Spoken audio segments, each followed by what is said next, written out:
Sure heading is now left 160, hold short runway 19 left. Copy, amended heading left 160 and holding short of 19 left. Victor Echo Papa.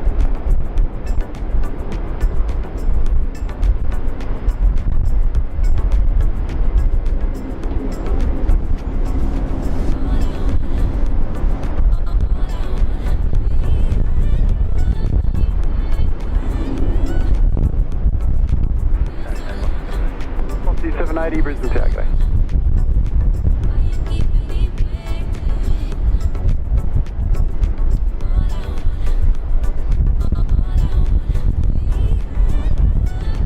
Victor Echo Papa, runway 19 left, line up. 19 left, line up, Victor Echo Papa.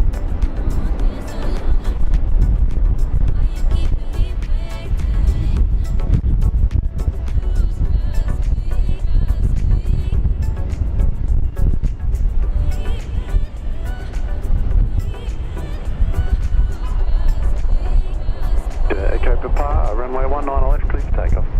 19 left, clear for takeoff, Victor Echo Papa.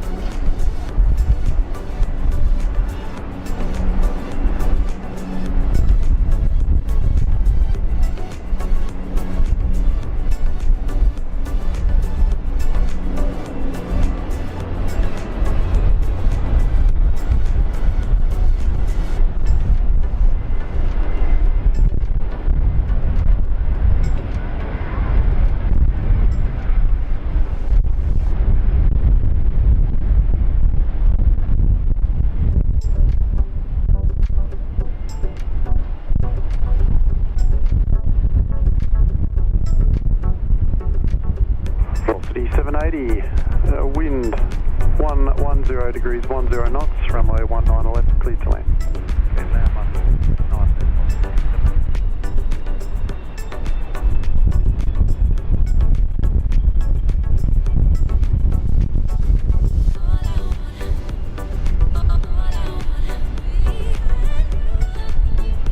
Victor Echo Papa, contact departures, g'day.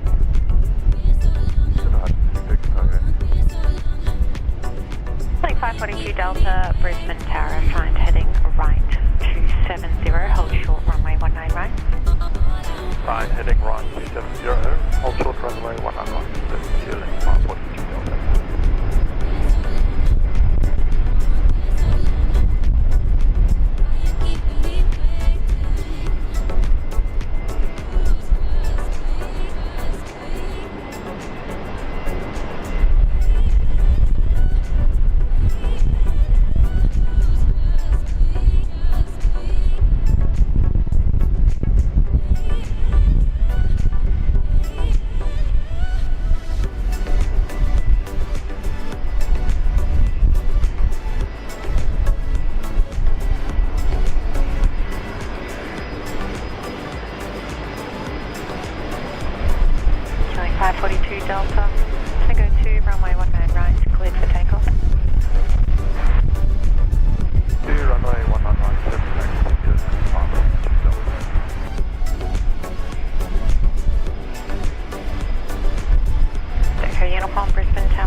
542 Delta, contact departures.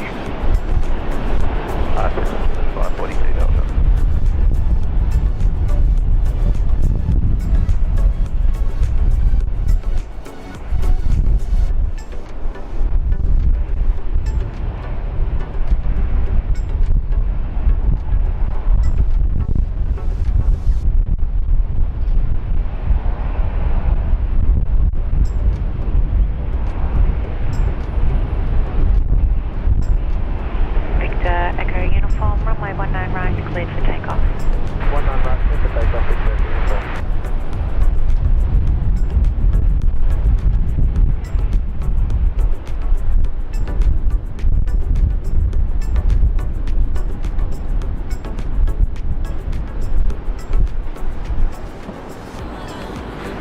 Good afternoon, Office 1943, Brisbane targeting.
Wind 140 degrees 12 knots, runway 19 left, clear to land. Runway 19 left, clear land, Qantas 1943. Good afternoon, everyone. Hello, welcome. It's just after 2 p.m. in Brisbane, Australia.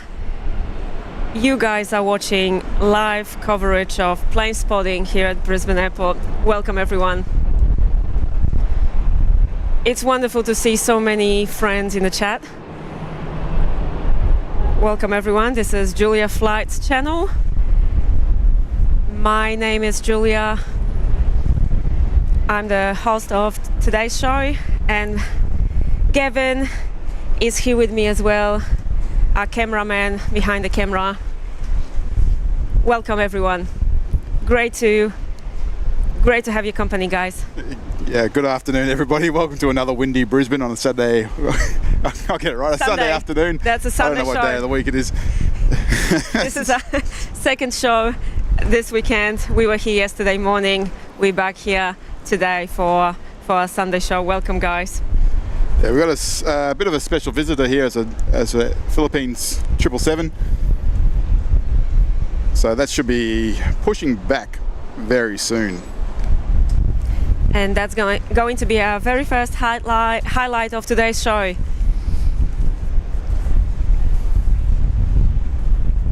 It's going to be an awesome show today.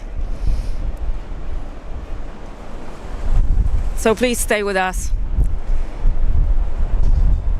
And we always have surprises prepared for our viewers. So guys, please get ready. We're about to start now. Welcome, everyone.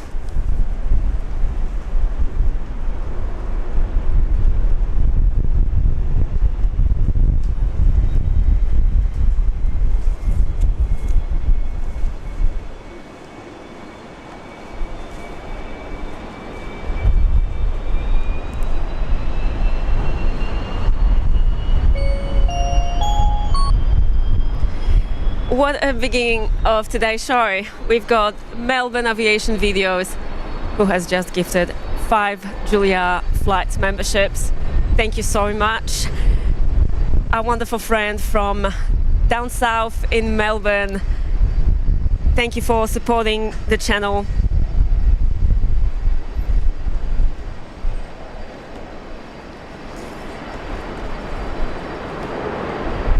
So 5 of our viewers are becoming Julia Flights members. If you're watching, if you're in the chat, please say thank you to our friend Melbourne Aviation Videos.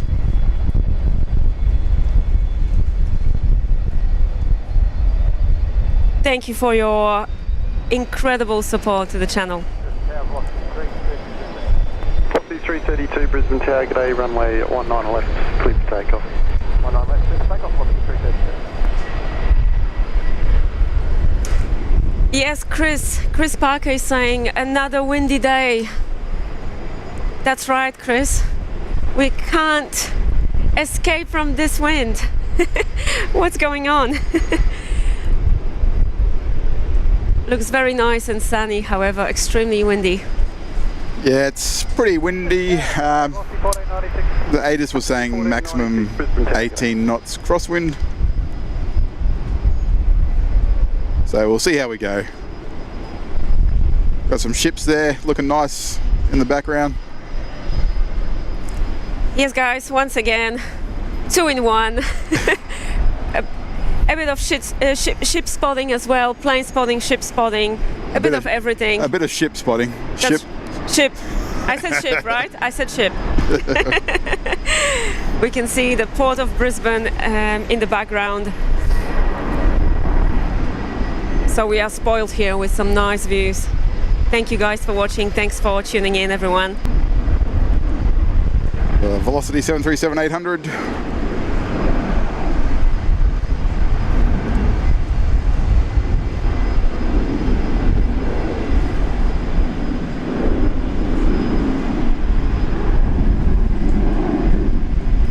That's flight 332 off to Melbourne. The 1496, wind 090 degrees 8 knots, runway 19 left, clear to land. Left cleared to land, velocity 1496.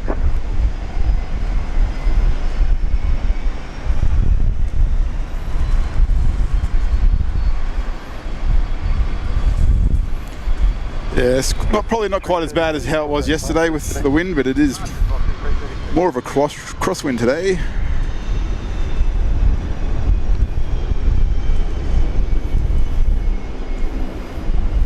Still looks a bit shaky. The wind. Not much we can do about that. Yeah. That's what happens when you're in the weather. Wind is blowing right at the camera, so we're doing our best. Thank you guys for your company, and welcome once again.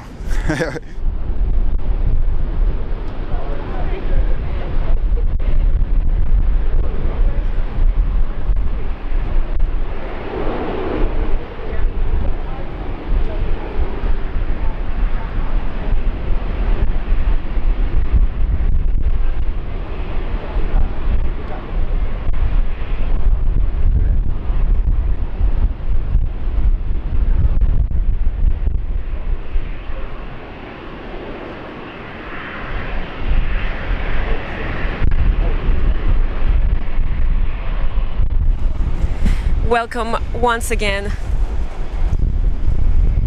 our wonderful friends, great supporters and regular viewers of Julia Flights. It's amazing to see you guys. Thanks for saying hello in the chat.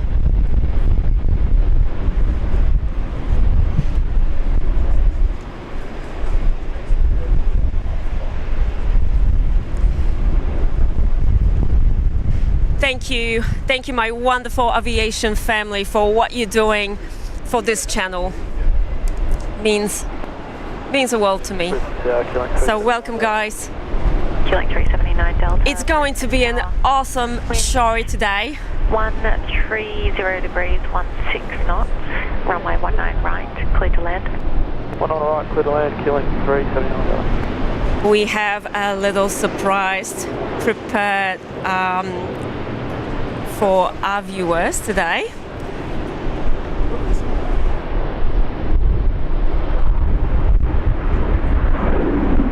So guys, please sit back, relax. It's going to be a great show.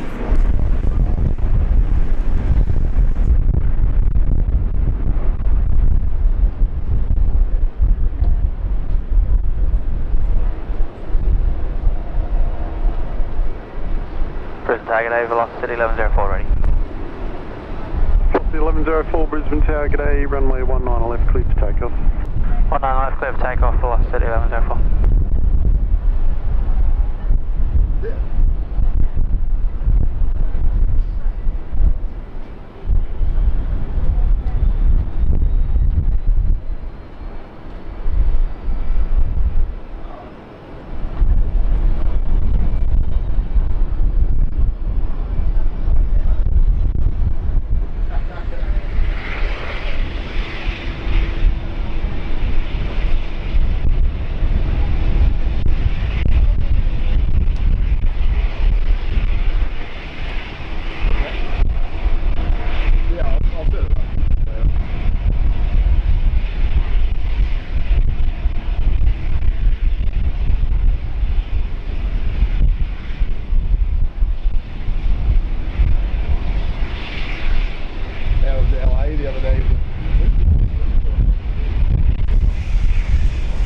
Gavin's favorite?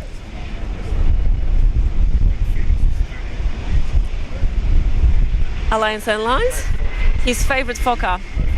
So just a really reminder to all of our members, all the members of Julia Flights, please guys, feel free to use fantastic emojis. We've got a new Tim Tam emoji, of course. You know guys, Julia's favorite combo, coffee and Tim Tams. And we also have a very wind 120 degrees. special surprise for our guest 19 left. on today's show. So it's going to be amazing.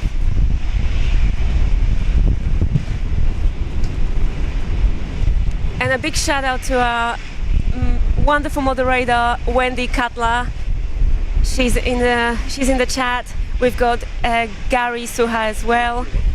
The 1104 contact departures. They both doing amazing job in the chat. So big shout out to both of them. Thank you guys for your help.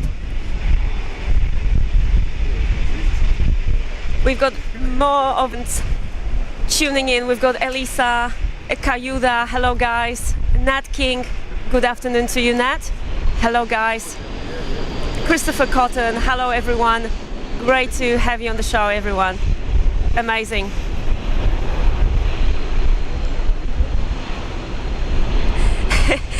James, the X-Wing, saying, how about a Gavin emoji? I will work on that. He's a bit of a shy guy. Let's see if he can get his own emoji. Thank you everyone for watching.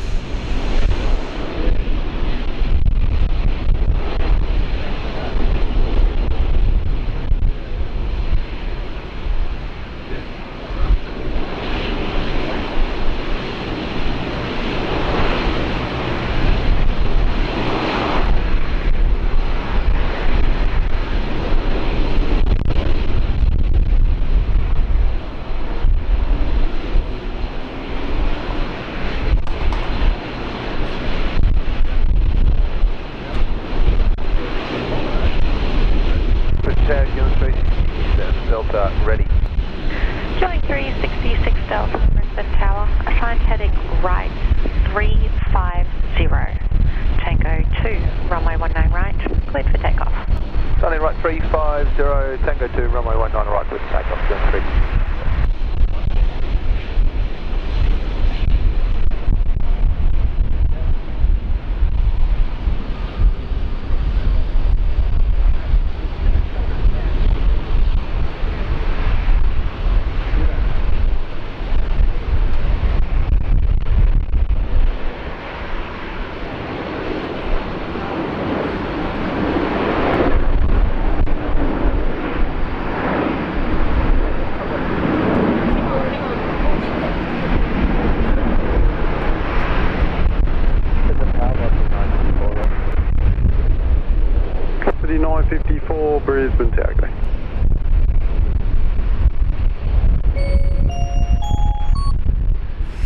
And Dustin Jackson's in the house as well. He just donated $4.99.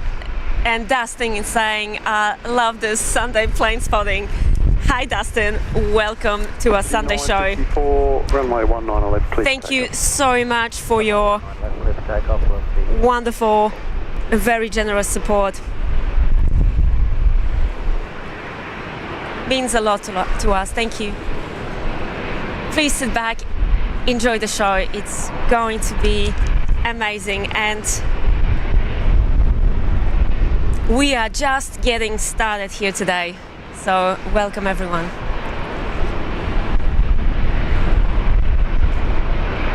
I think everyone it's time to announce that surprise that we prepared for you guys today.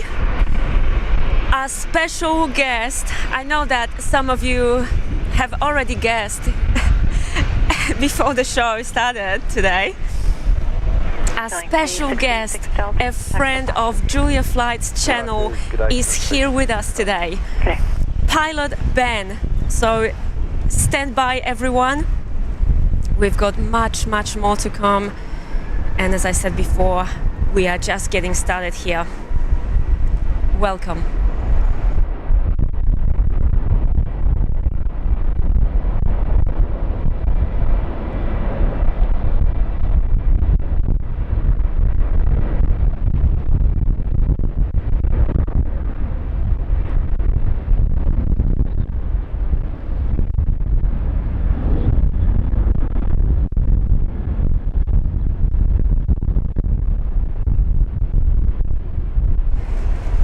Everyone, just to let you know, Captain Ben still can't hear me. He still can't see the chat.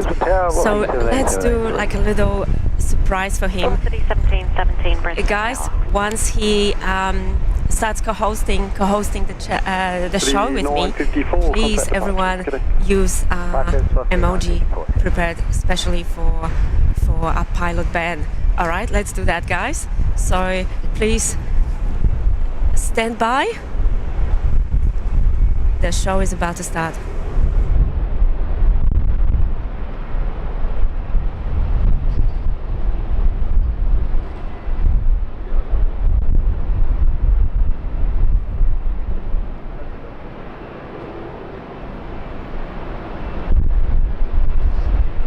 Even our mascot is here today.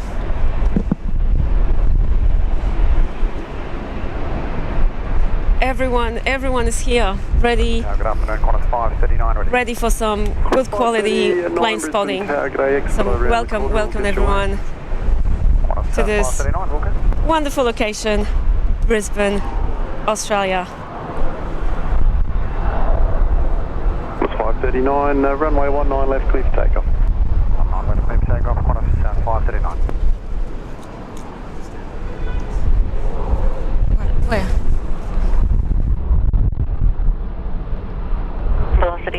Sorry, just some preparation behind the scenes, so stay tuned, guys. Tango 2, 19 right, clear for takeoff, 4C7878.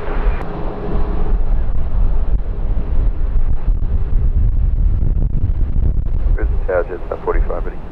Sorry, 485 Brisbane Tower, g'day.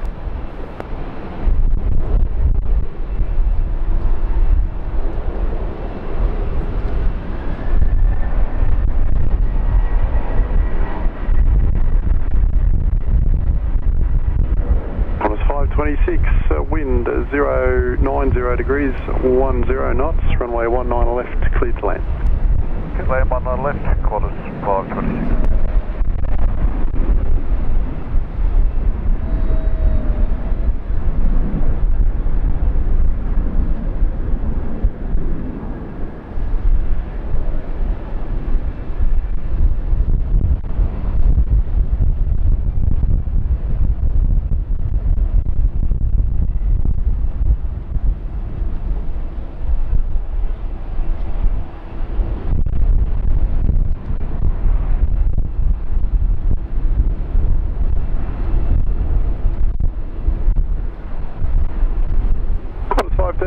Contact departures, g'day. Qantas 539, thanks, mate, appreciate it.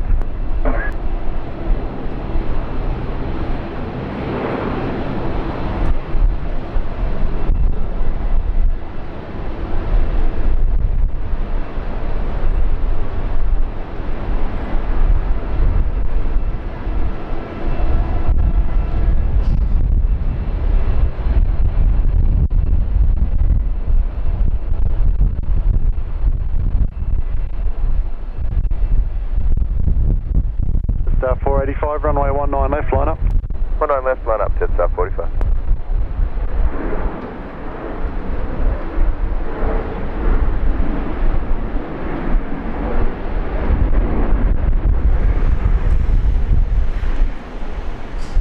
Okay, guys. Just take a listen. Look who we've got here today with us. Our special guest on today's show, a friend of Julia Flight's channel, Pilot Ben. Hello, Ben. Hi, how are you? Hi. Let's say hello to our viewers. Welcome, Ben, to Brisbane Airport. Welcome to our Sunday show. Thanks very much. Nice and windy up here again today. Brought a jumper this time. Probably should have brought a bigger one, maybe a beanie, but there's always next time. That's right. As I mentioned before, we just can't escape this wind. Yeah, recently we've been really struggling. So thank you, Ben, for coming. Thank you so much for stopping by. It's really, really nice of you. Maybe tell everyone at home who's watching who you are. Some of our viewers might still not know who you exactly are, so can you tell us, please? Yeah, no worries. I'm piloting in Australia, based in Melbourne at the moment, soon to be Sydney, but live in Brisbane for the last 4 or 5 years. Until today I've been flying the A380. And Ben, very nice. While you're talking, Nice, look at nice this. emojis and nice 777 as well there. We prepared a little surprise for you, Ben, just to show you how much we love having you on the show. A special emoji for you. I love it. So thank you so much for stopping by. Yeah, no worries. Yeah, well, today's my official last day on the 380 and I'll start training tomorrow on the 330. So Wow. bit of a end of an era, bit of a shame to be leaving the big bus, but maybe I'll get back to it sometime. Wow. So that's really exciting, Ben. Great news. So tell us, because you were on the show. After that, had a day and a half up there, day in Sydney at the start and the finish. Was in Sydney when it was the 35-degree day. We got caught on the, I think it was the Sydney Squad, Sid Squad stream. Our landing, what was it, 7 a.m. in the morning. They got us on there, landing on 3-4 left. So that was pretty cool. First time on Sid Squad for me. Yep. Had a couple of days up here, and then I was up in North Queensland until yesterday. Just got back from Cairns, came on one of the Embraer 190s with Alliance. Hadn't been on one of those since Virgin used to fly them back in the day. Just going back a fair bit, but yeah, it was nice. A little bit loud, but not Amazing. as loud as Dash 8. Wow. Busy 2 weeks for you, Ben. Yeah, not too bad. Just getting ready for the study, so it's an easy day for me today.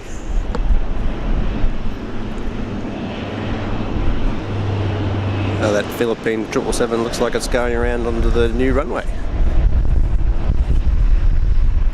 And Ben, while we talking, we can see something really special here at Brisbane Airport. Philippine Airlines.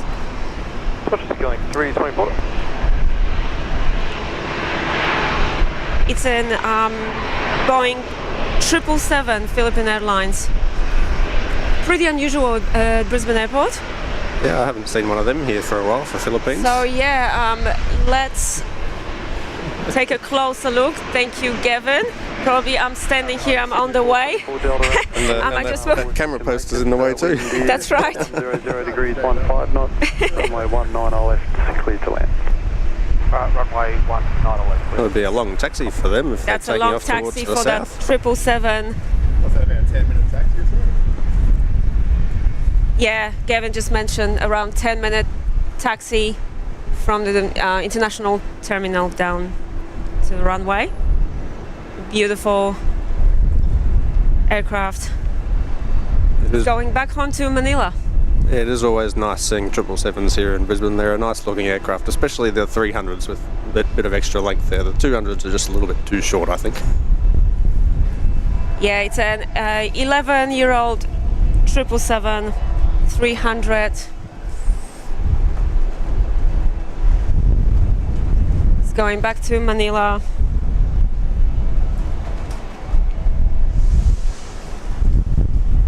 because we usually get an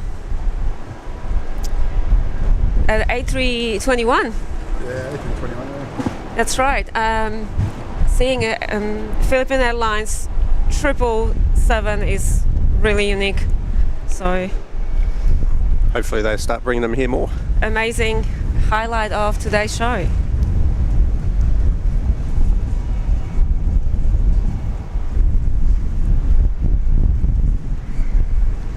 If he's coming from all the way down the south there on the international terminal, this must be just about the longest taxi you can do here in Brisbane. That's right.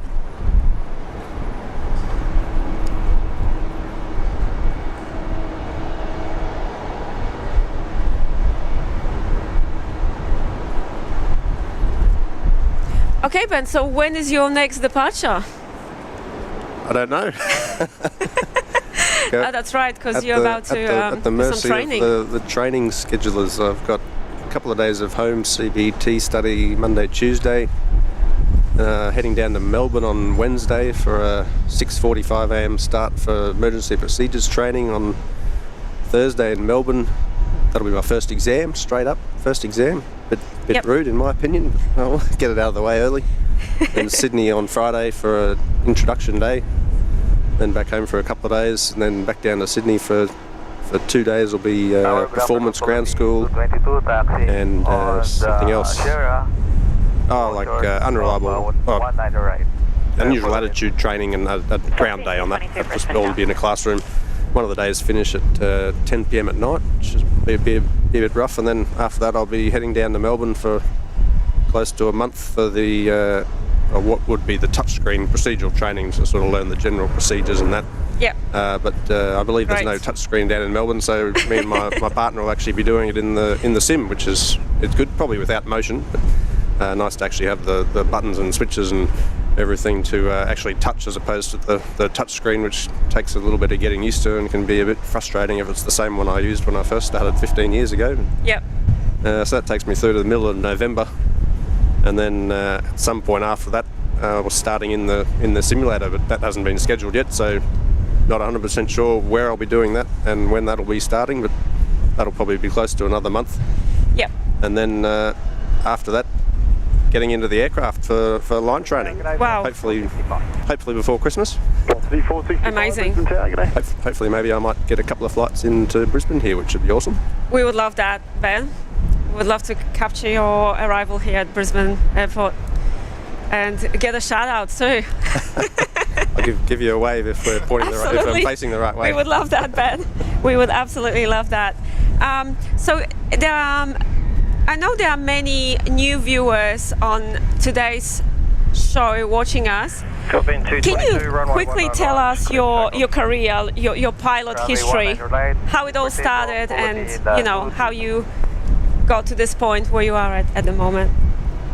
I'll probably started way back to when I was a kid. Yeah. Always travelled a fair bit, both in Australia and did a few overseas trips with the parents. And that was back when they'd come around and invite you up to the flight deck in flight. Still have some pretty good memories of sitting up in, it must have been a 767 maybe across to New Zealand. I think it was probably Air New Zealand. In flight, getting a view out there, which for a little kid was pretty amazing, and unfortunately we can't do that these days with all the security restrictions and all that. That's right. But for any listeners that are interested, you still can go up after the flight. Usually there's no problems with that unless there's sort of been training or something going on, so I don't really have a lot of time, but most of the time if people ask during the flight if they can come up after landing, we're more than happy, and that's little kids and big kids. Started learning to fly when I was in high school up in central Queensland, just doing 1 or 2 lessons a week or a fortnight before or after school. Is that 777 just about to? Oh yeah, let's maybe have a look at the departure of this. Got to watch that and don't know when they'll be back again. Exactly right. This is very special.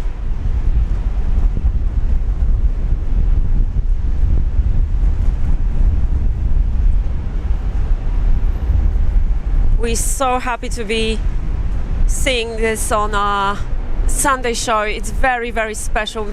So might be reasonably light only going up to Manila. Yeah, really rare to see a 777 here at Brisbane Airport. Philippine Airlines, amazing. And losing him behind the car park. See ya, Philippines. Going back home to Manila.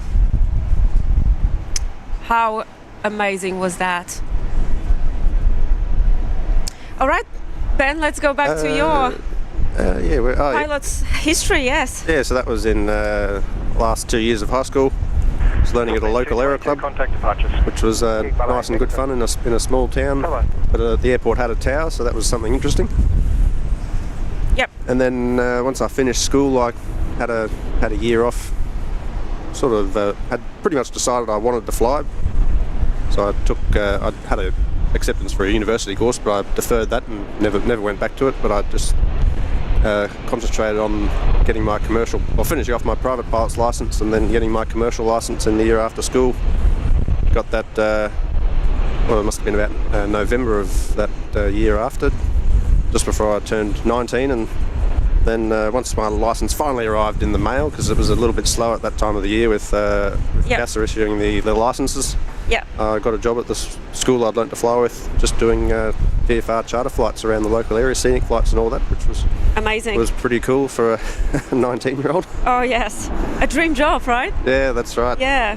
And then great. Yeah, continued to study for my air transport license subjects and instrument rating, multi-engine endorsement on the Duchess, and then ended up in a cadet program in an airline here in Australia, and went and started flying the 330, not too long after that, which was good fun. Did almost 10 years on that, including a couple of years up here in Brisbane, before going to the 380 back in end of 2018.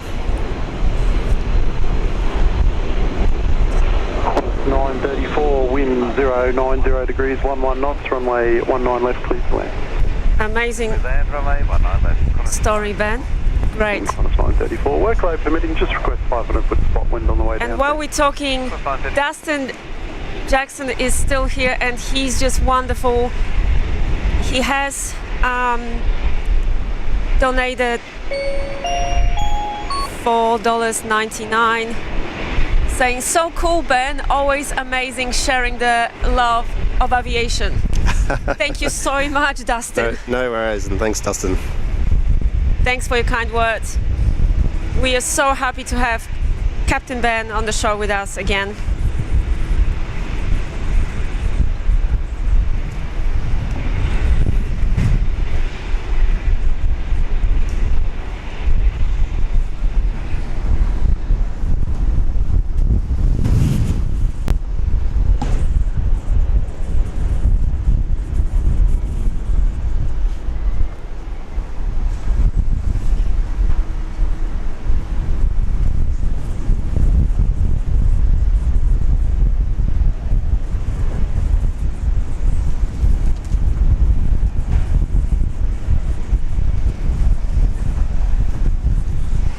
I think you guys can see us now. Hello everyone. Captain Ben is right next to me. Thank you so much everyone for tuning in to watch the show. It's so great to have you on the show, Ben. Thank you so much for stopping by and share with your fans. Absolutely, we all love you here. So tell us, because you're still an A380 pilot, tell us what's the best thing about flying the king of the skies? It's just amazing the size of it. It's just fantastic to be up the front there of it. Yeah. And there's not too many of them left flying around the world. And certainly in Australia, there's we'll be up to 10 end of next year, and probably won't see the likes of it again for a fair while. Hopefully they build some more or a similar sort of thing. But yeah, we just have to enjoy it while it lasts, and hope it doesn't go to the way of the 747 and disappear permanently. Yeah, that's right, because they don't make them anymore. It's just so amazing to spot them. we still only have one A380 here at Brisbane Airport. The Emirates The one parked that, down yeah, there. the one that's parked there, sitting there all day. You will be going back home to Dubai just after 9 p.m. tonight. So, because you, Fly over my house. yeah, I can always hear it actually when I'm in bed. I can hear it departing. So, yeah, a big boy. It's pretty noisy. And tell us, Ben, because you, your route was Melbourne, LA, right? Yeah, although we haven't LAX. started doing that, so I've just been doing the Sydney, Los Oh, Angeles. okay, all right, yeah.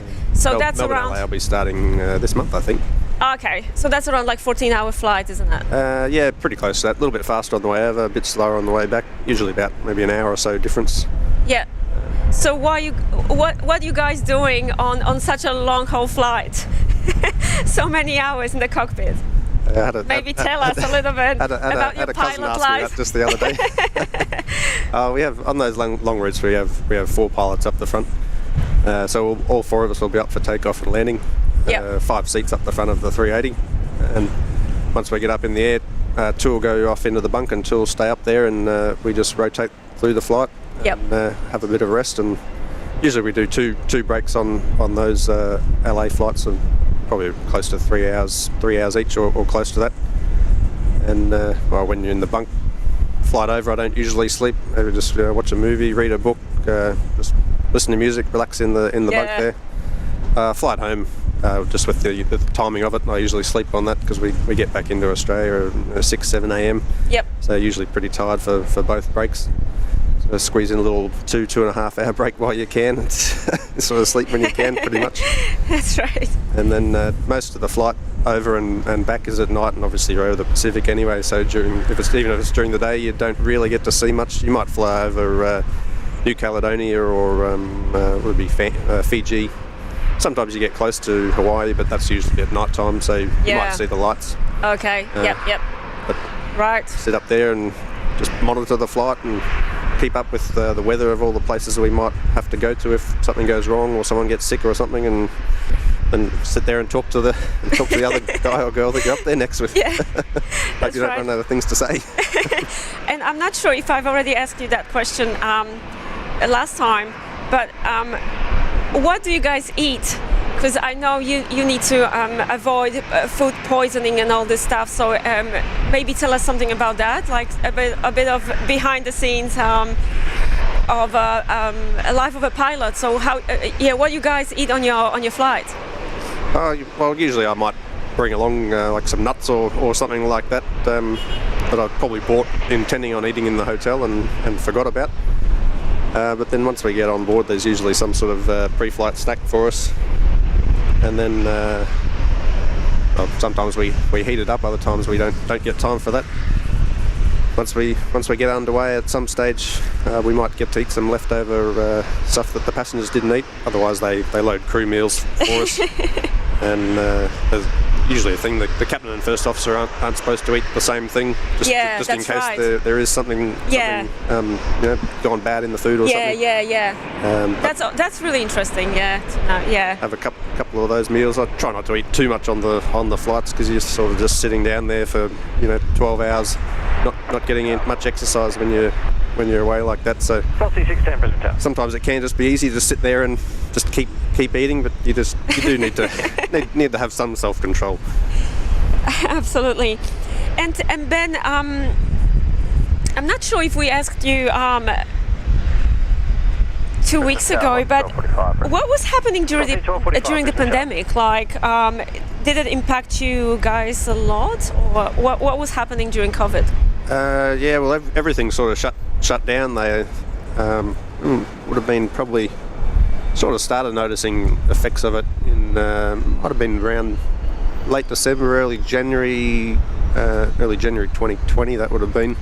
I had friends over in like Hong Kong and that, and they were putting up pictures on Facebook of filling their suitcases in Canada and stuff with toilet paper and all that. And I thought this could be getting interesting. And didn't really start affecting Australia until it was about mid March That's right, because 2020. we were just like behind the rest of the. Well, we were like really pretty isolated for a long time. I was heading over to Los Angeles on a flight, probably third week of March 2020. Yep. And that's sort of when they were starting to put quarantine restrictions and stuff with Singapore, and that started to fall early. And our flight home got changed to a smaller aircraft, so me and the other pilots ended up coming home as passengers. And that was it. That was we were sort of just stood down, and the 380s started going to the desert. Pretty soon after that. Really sad. That's right. And I remember we got into Sydney there, and we had to get escorted through customs and that because we had sort of exemptions and that to be able to travel interstate. So that was interesting. Yeah, so we didn't go to work for almost 2 years. So we went and we started going down into the simulator for a bit, but then that sort of became a bit hard because the simulator was in Sydney and then in Melbourne, and of course the interstate borders went up, so you couldn't even head across the border to go and do those things. So yeah, just pretty much sat around up here in Brisbane. Yeah.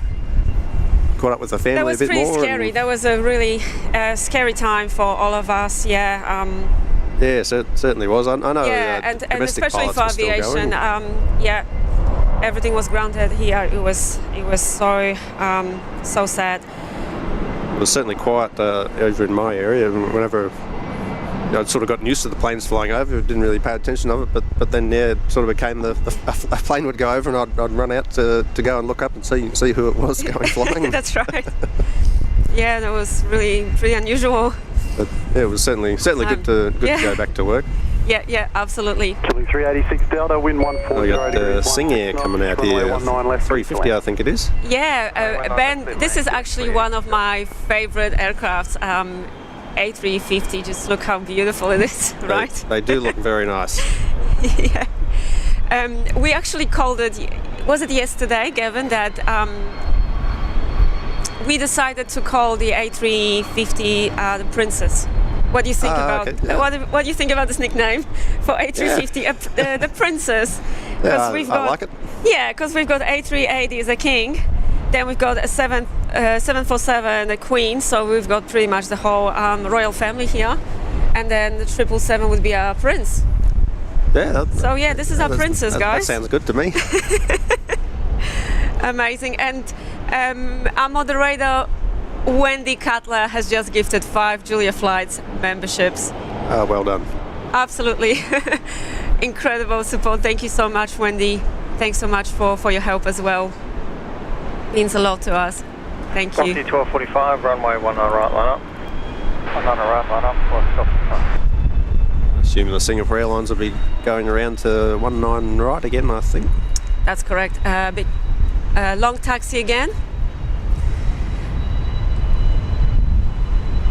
But look, we don't mind.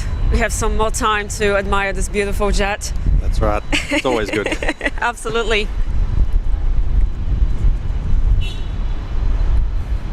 I do like the winglets on them, swept back, and the nose that just looks fast. It does, beautiful. Gavin is showing us now. Runway 19 right, clear for takeoff. 19 right, clear for takeoff, plus 45.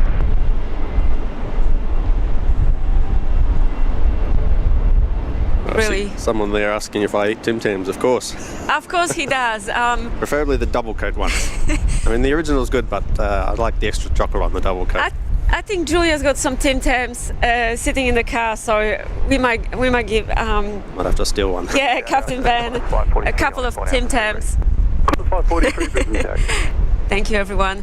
And Kayuda, a friend from Japan watching us from Tokyo, has just tipped $15. Thank you so much for your support.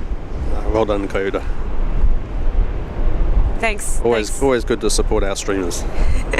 Thank you. It means a lot. 543, runway 19 left. I just wanted to say once again, thank you, my wonderful aviation family, for your support. And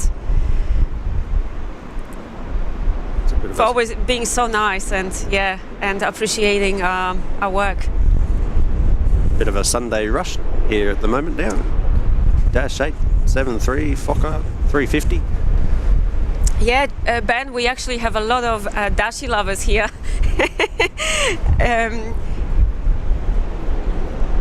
On the show, so they always 1245, contact departure. happy to see a Dashi. And Gavin is a big fan of Fokkers, 543. the noisy guys.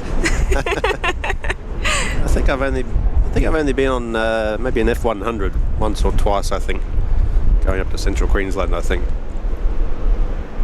I can't remember if they have the stairs in the back, or is that the 717 maybe?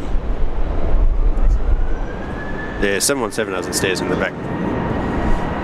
Yeah, we've got one of the Dashis now on our screens. And Dustin Jackson, I think Dustin is really enjoying today's show.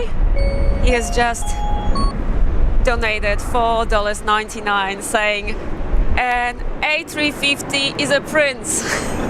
What do you guys think? A princess or prince? Let's vote. Thank you, Dustin. Vote for it. Let's vote for it, exactly. Let's see what you guys think.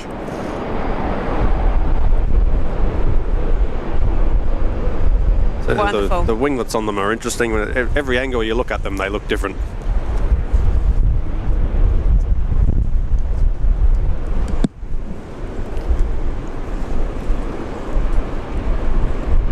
Flight 43, contact departures, connect. Yeah, so Ben, like this is a long international flight, or 7 hours for these guys here, Singapore. Like just as like a pilot's point of view at the moment, what would they sort of be preparing and like thinking about? Is there anything in particular right now, sort of thing? Like checklist wise, or?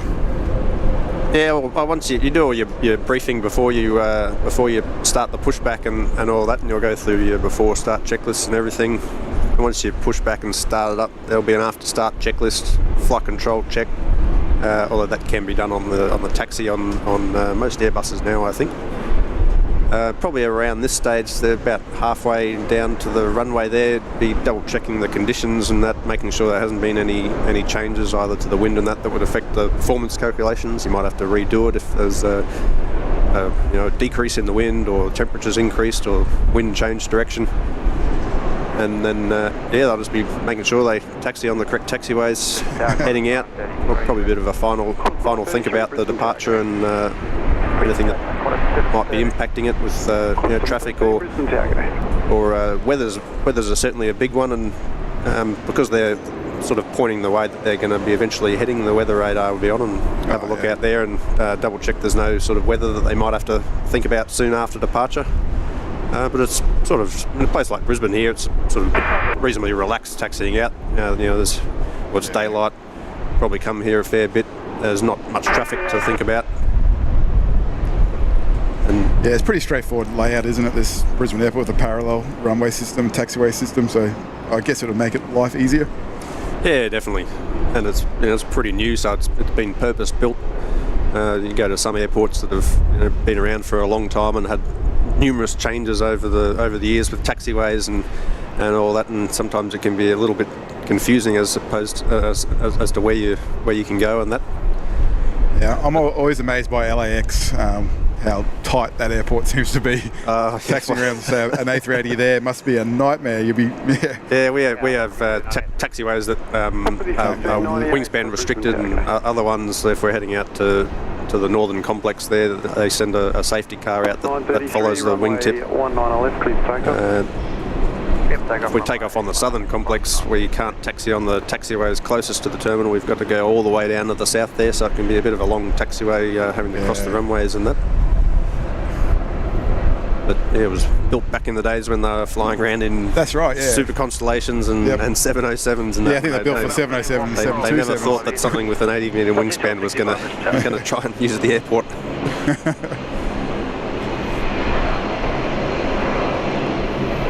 The good thing with these 350s and also the 380, they've got the moving map they can zoom down into on the like screens. The technology these days, isn't it? It's all there in front. There's no maps anymore. Or that brings me to another point. Do you need paper maps still on this, or is it all electronic?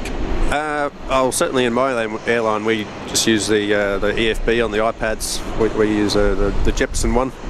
Not sure what Singapore do. The 350 though has on the I'm not sure what they call the screen on the 380. It's the OIT, the onboard information terminal, which is on the outboard of the primary flight displays. 350 has a more modern one, but I think you can on the 350s, possibly as standard, you get the electronic charts showing up there, and then they've got the moving map as well to see exactly where they are. Pretty awesome technology. Yeah, but the days of paper charts for airline flying is I think well and truly done in most of the world. And that added to a lot of weight too, didn't it? Like by the time you had all the... Yeah, but I know some airlines would have, every pilot would be issued with their own set of Jepson charts and have to carry them to and from the flights. No more briefcases.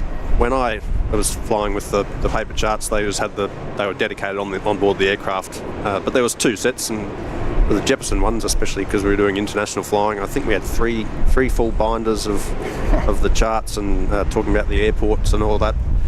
And I used to think it was a conspiracy when I was on the 330. All the places we flew to were at the start or the end of the book, and all the big aircraft charts, Los Angeles and New York and all that was right in the middle, so it was easy to get in and out. Whereas ours, especially when we were flying to places like Bangkok or Brisbane, for example, you sort of had to hold the book together as you opened the binder, and on more than one occasion sort of had charts sort of burst out everywhere, and then you spend, well, hopefully it was the start of the flight, and then you could spend the rest of the flight trying to put them back in the correct order.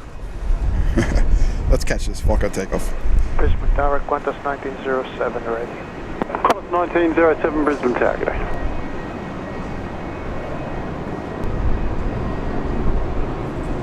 It is nice to still see these, they're going to be missed. tail-mounted ones flying around, both these and the 717s. There's no scheduled 717s here in Brisbane anymore. We were lucky to see one here the other day.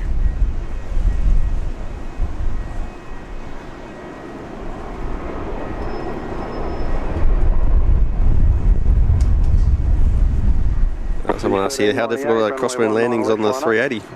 I've only ever done them in the sim, but they're not that difficult, especially if there's just a straight crosswind. When it gets a bit gusty, it might be a bit more interesting. But the flight control software in the new Airbuses are pretty good for the crosswind landings and the side stick logic. 330 is a bit more challenging with a bit of the, I'd say, sort of outdated control logic in the... Like the A330 is pretty famous around the world to be the butter machine. I don't know if you've heard that. Yeah, maybe a few times. Yeah, certainly it does. I know there's a great video of could have been a United one, I think, doing a landing, and it's just nice and smooth. Might have been a Delta one, maybe, was it? Yeah, maybe Delta. I'm pretty sure it was an American one, but yeah, the video of it was pretty fantastic. They do look good landing. They look awesome landing those there. And with the gear tilted back like that,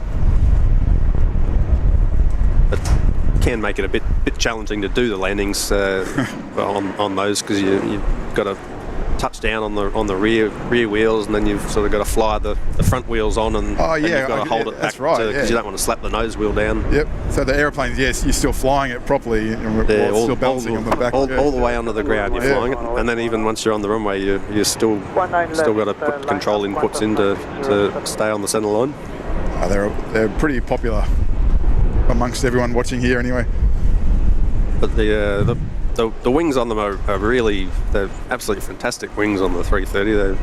I think they're almost as big as the classic jumbo. That's the 747 2 and 300. I was going to say, are they very similar to the A340 300? It's the same wing. It is the same wing. The 330 2 and 300 and the 340 2 and 300. It's exactly the same wing. When they build them, they don't know when they built them, I should say. They didn't know what it was going to be on until pretty much got to the thing, and that sort of leans into why the Air Force, here in Australia and around the world, ended up converting 330s or new build 330s, some conversions to on the 330, because they have the refueling pods on the wings. Yeah. Pretty much where the outboard engines would have been if it was a 340. So all the work had already been done for plumbing and design for that. But yeah, because of the wingspan, it's just this massive glider, you know. So because the 747 was probably 350 plus tons, whereas the 330 is over 100 tons lighter than that. But the wing's almost the same, so it just doesn't want to go down. Yeah, they are impressive as a passenger when you look out that passenger window to see the size.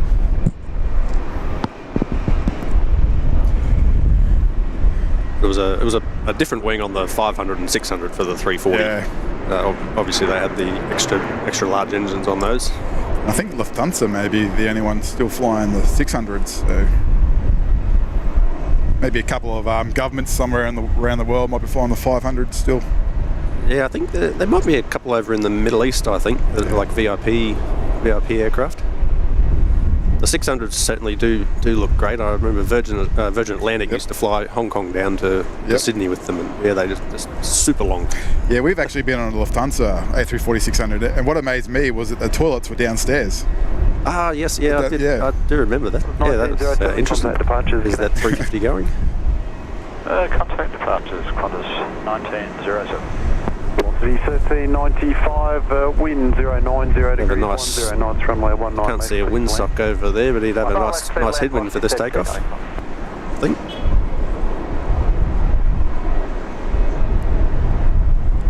Up and away already, nice and light. Much shorter than the 777.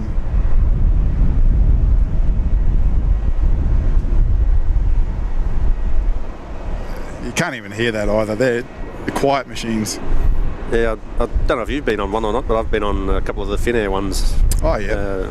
On holidays, probably 4 or 5 years ago now. But yeah, nice and quiet up the front. We went on a Finnair A340 400, and to be honest, that wasn't our best trip actually. The armrest didn't come all the way up, and it was sort of sticking out on a 45 angle, and you couldn't lean across or anything. It was pretty uncomfortable. But apart from that, everything else was great. Yeah, I think I went on a 340. It was a 340 with Finnair just before they got the 350s. Yeah, those tiny engines on it, they just doesn't look right. It's incredible how they get up.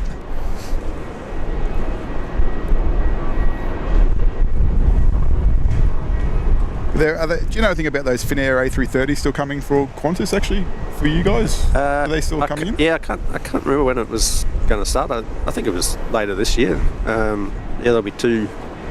I think they're flying up to, I can't remember if they were both flying to Singapore or if one was going to Singapore and one was going somewhere else and then continuing up. And I'm not sure if they're going to be still painted in Finnair colours or not. I even heard they're going to be operated by Finnair crew as well. Yeah, it will. Finnair pilots and cabin crew, so that'll be certainly interesting for those guys and girls coming all the way down here. Yeah. I don't know if a Finnair aircraft has ever flown to Australia before. No, I don't think we've fought one here. If it had, it would have been a long time ago. Maybe during COVID there might have been a repatriation flight, but I don't even think that even happened. Yeah, that Egypt Air was a good one we saw here in Brisbane. Another Fokker 100 here coming in. Oh, is that the which one's that? With the yellow bit there. The Trans-Pacific one, I think it is. Yeah, because they've got a few different special liveries on theirs. I think there's a Kingsford Smith one, I think. Yeah, this one's a Kingsford Smith.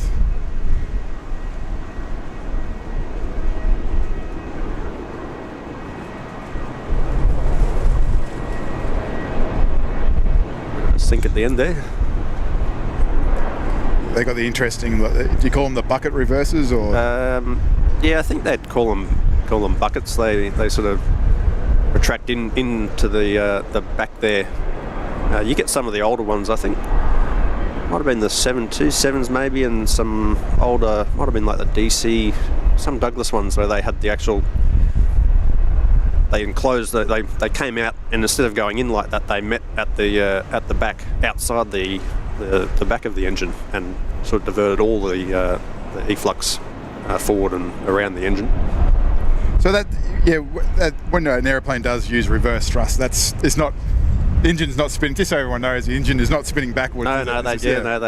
So you'll come down into the final part of the landing, and you'll go to idle, and then once you touch down, however the thrust levers work, they're all sort of different. You'll pull them back or pull extra levers up into what's called the idle position, which unlocks the reverser buckets or the sliding part of the cowl. So, for example, on the Airbus aircraft, and they'll open, but the engine speed will just maintain idle. And so because even when the engines are at idle, you still are putting a reasonable amount of thrust out the back. So you'll just be diverting a little bit forward, and then you can pull it from idle all the way up to max reverse, and that's when you hear the engines spool up again.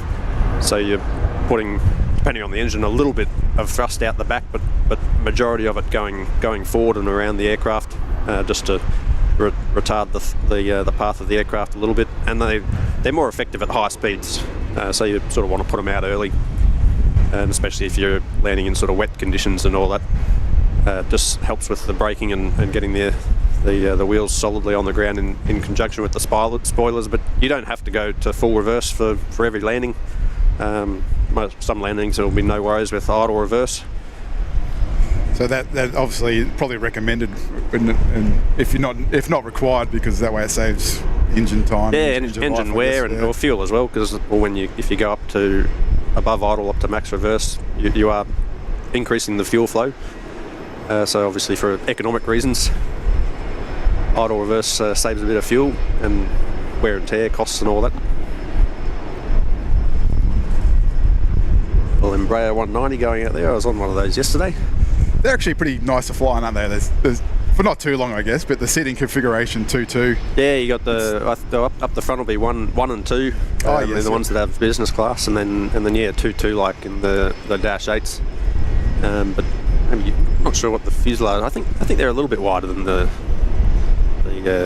Dash 8s, so a little bit more room. Yeah, I'd say they are. The Dash 8s are, as much as we like them, they're not the best to fly on. The 400, I've been on the 300. Yeah. I found the 400 a little bit more, I don't know, yeah. A little bit quieter though on the 400s, the 300s, and I've been on 200s years ago. And, if you went on one of them and then on the 400, you certainly noticed the increase in noise and vibration. Yeah, we won't see the 200s or 300s here anymore. It's just the 400s. Yeah, I think they out of Sydney. I think they're still flying. I think 300s across to Lord Howe and yeah. Actually, I think they've got a couple of 200s for that for that purpose. Actually, might be 200s for Lord Howe and 300s for sort of regional New South Wales. Certainly a long time since we've seen up here, and they had the 100s as well. I remember going on the 100s when I was a young kid. Do you remember the short 360s? I do. I miss them. I probably went on them when I was, but I would have been quite young. But I'm pretty sure I went on. Would have been, I think Kendall would have been up in central Queensland there. But yeah, the old British, they sort of sometimes they'll have these absolutely beautiful looking aircraft, and then you get. I don't want to offend anyone that likes shorts, but then you get the shorts. I love them. They're a shed, nicknamed the Shed. Yeah, and they look like it too. I don't know if they fly like it, but yeah, they used to do short runs. I'm pretty sure from Brisbane up to the Sunshine Coast. Like it's just. Oh, okay. Yeah, back I don't know, maybe the early '90s. There had a couple of airlines operate them here. There was one called Sunshine Express. That was based out of Maroochydore, the Sunshine Coast, and they flew the Band Randys as well, and a couple other different ones. They didn't last long. But yeah. Fly West was another regional airline here. I remember. Yeah. I remember them. I think they had the little, like a little sun on the tail or something. I think. Yeah, it's like a sun. Yeah, sort of. They were affiliated with Ansett, so yeah, they had the Brazilias, the Embraer 120s, and I think even they might have merged into Alliance after all that sort of happened. Yeah. Yeah, certainly Australia hasn't been kind to the airline industry. It's going to be a tough gig to set up airlines here in Australia. Yeah, not a business I'd be into. I certainly wouldn't want to set one up. There's a couple of nice private jets down there. Maybe a Falcon and a Gulfstream. Oh yeah, I see the Falcon. Yeah, I think that might be a Falcon. Probably can't get it on camera. It's behind our security camera here. They should unbolt it for you. Wouldn't that be nice? Yeah, there certainly is some nice private jets going around. Down in Sydney there occasionally you see the Global Expresses and all that. I'd love to give one of those a go. The wing on nice that looks and massive. impressive, doesn't it? The It nice certainly size does, wing. yeah. And the size of those engines. Yeah, not too much going on at the airfield at the moment, just that lonely and Breyer making that long taxi out there. He's probably better off driving to wherever he's going. Yeah, he should have asked for 19 left here. Yeah, that's a good point though. Is that ATC? That all comes down to ATC prior planning, doesn't it? It's all. Yeah, well, certainly here in Brisbane they predominantly use what they call the legacy runway, which is 19 left, 01 right. That'll be for south and east departures, and the new runway will be north and west. But then there'll be noise. They have sort of noise sharing. They do the same thing in Sydney. So to share the noise over the suburbs, they'll try and put aircraft on the different runways to spread the love around, so to speak.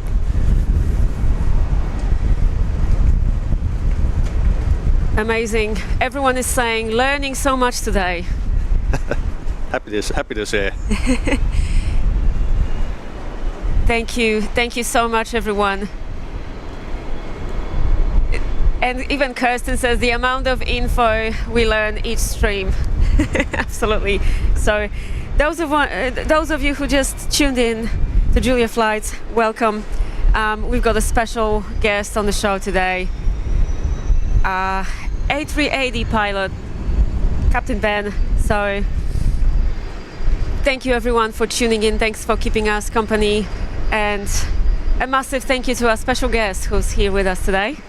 It's just after 3 p.m. in Brisbane at the moment. Time is flying by here today. Our second hour of streaming. You are watching continuous live coverage of plane spotting here at Brisbane Airport. This is Julia Flights channel, and welcome from myself, Julia, Gavin, and our special guest, pilot Ben.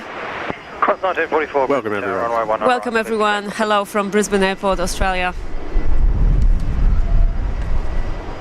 I think there's the Embraer getting ready on the runway there now.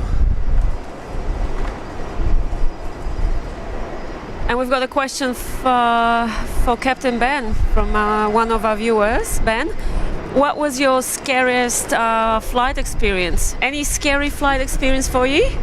Oh, nothing really super scary. Probably one of my early night flights when I was doing my night rating. Probably, yeah, I reckon that would have been up there because it's a night visual rating. So you do sort of fly a little bit on the instruments, but you're supposed to be navigating visually. But when you're out in the black hole of central western Queensland, and feel pretty lonely up there by yourself, especially in a little single engine aircraft going over the little bit of in-hospital terrain down below you. Thankfully I don't do that anymore.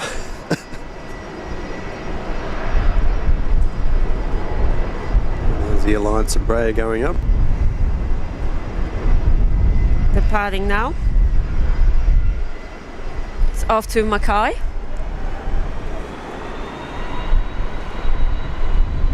They do look nice, the Embraers. They're having a couple more aircraft going out to the new runway here now. More long taxis for them. And there's a Dash 8 out there for all the fans. That's right. All our Dash fans. We've got Dash 8 400.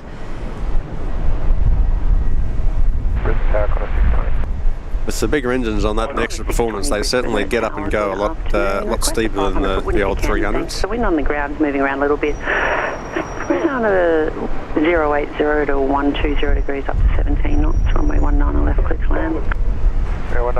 And on our screens now, Qantas flight 756. This one is off to Townsville this afternoon.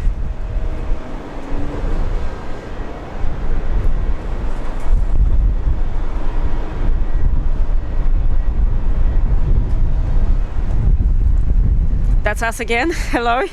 Ben, if you could Get in there. stand right next There to we are. us. Yes, we're still here, guys. Thank you so much for watching the show. It's great to have a special guest on the show today, Captain Ben. Happy to be here. It's Sunday afternoon. We always love having you here, so please stop by anytime. Please visit us whenever you can. It's great to have you on the show, and our viewers absolutely enjoy listening to all your very interesting information, all the details you're giving us. So Ben, I personally have a question. How often do you guys use autopilot to land? Because I know there are a lot of procedures behind it, like, you know, with the aircraft and the airport itself. So do you guys use it very often or not really? Not very often, especially on things like the 380 where you're doing the with the long trips. You're not sort of really going to work very often, so you sort of want to do manual landings as much as you can. But obviously there's conditions where auto land is mandatory, so in foggy conditions, which LA happens a little bit. Yeah. You can do the manual landing down to the category 1 minimum, which, well, depending on the airport, it's usually 230 to 300-ish feet cloud base. Some people probably opt to do manual auto lands on those as well, because you don't, once you break out, you don't really have that much time to disconnect and get the feel for the approach and that. But then anything less than that, it'll be the Cat 2 minimas, which I think they're usually around 100 feet or so, but that'll be an auto land. And then Cat 3 can be a 50-foot minima, or on the Airbus is a 0-foot minima. Essentially, we don't need to see the runway environment for the Cat 3B landings on the Airbus. The Cat 3A has a little bit of a visual requirement, but 3B is essentially 0-0. 75 metres is the official runway visual range, but that usually just equates to maybe one centerline light when you're at the touchdown point. So if it's foggy conditions, you'll have to do those, but then obviously the runway has to be certified for that, and That's right. have more restrictions on certifying the approach aids, and then they'll also be in like low visibility operations, so they need to make sure that there's no aircraft crossing in front of the antennas. The localizer antenna will be at the far end of the departure end of the runway. And if someone gets too close to that in a car or even a plane, the localizer signal can bend. Oh, okay. And, Yep. I've seen it a couple of times, especially in Sydney there, where if they tow an aircraft off across the far end of the runway as you're coming down, and if you still had the autopilot on, you can sort of end up going quite left or right. And obviously in places with parallel runways, that's not that good. And then we also have crew training requirements as well, so part of your simulator training you'll go and do a low visibility procedures sim, because there's sort of reasonably strict requirements and briefings and all that required, and even though it's on autopilot, you're closely monitoring the performance of it, especially once you get close down to the ground. You're putting all your trust essentially in the autopilot system to get it on the centre line and in the correct spot. And there'll be certain failures, system failures. If one thing fails, you might be able to continue. Something else fails, either the same or different, that could need to do a go around, and you might still be able to come around and land at that, or you might have to go to a place that you can do either like a Cat 2 or you might be limited to Cat 1. Yep. But yeah, I've seen probably two for real auto lands where we had the conditions required for it. And we used to have to, on the 330, we used to have to, if the aircraft hadn't done an auto land within a certain period of time, it might have been 30 days or 45 days, you had to do one in visual conditions. So you did the auto land just to verify that it was still doing it, and then you had to log that. But these days we don't have to do that, so it's mostly just in the simulator you see them now. Yep. It was the first time I saw one for real. I think that was in Los Angeles. It was certainly fantastic, just watching it do it. Everyone, once again, those of you who just joined the show, we've got special guest today on our stream, Captain Ben. Captain Ben got his special emoji as well on the show. I saw that. It's very nice. Thanks for doing that. No worries. That was a little surprise we prepared for you, Captain Ben. So, guys, if you have any questions, Captain Ben is a A380 pilot. Actually, what's the worst thing about flying A380? Because I would think probably the amount of fuel you guys have that you need to deal with, because it's pretty heavy as well. Is it easy to land actually? A3. Yeah, I've only done them in the simulators, but the software makes the control stick a little bit easier, and the auto thrusters a lot better than the 330. So they're pretty simple to land once you get the hang of it. But obviously, you don't want to, if you sort of flare too much, and you can float down the runway, the wings, despite the size of it, it's got a pretty efficient wing. So if you get into the ground effect there, you can just float past your touchdown zone, and well, then you need to do a missed approach, because you don't want to be touching down too far down the runway. Yeah, let's keep watching. let's have a look what's going on the runway. 7-3 coming in. Thank another you dash so 8 much, going out. Captain Ben. Absolutely amazing. You're giving us so much information here. It's so valuable. Thank you so much. 2 dash 8s going out. It's a rush.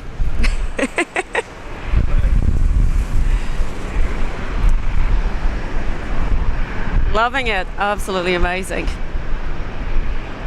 Velocity 375, runway 19 right, clear for takeoff. Clear for takeoff for 19 right, velocity 375. John is saying hello everyone, great stream again, watching from sunny Melbourne. Sunny Melbourne. Sunny Melbourne. Just for the next 30 minutes? That's right, let us know, John. It's extremely windy here today again, Ben. Right, we're so happy that at least today we prepared. No, I did remember to bring my jumper this time. Right. But it's very windy, guys, here. A jacket may have been more appropriate, but the jumper will have to do for now. Yeah, I think our streams lately, they're just famous for being really, really windy. We almost lost our camera the other day. Oh, we wow. got blown away. That's not good. So let's have a look what's going on the runway. I think that's might be a Neo coming in to land, I think. Jetstar possibly. And you've got Virgin taxiing out. That's right. That's the Virgin flight 958. This one's heading to Sydney. Jacket A, velocity 334 ready. Velocity 334 Brisbane Tower.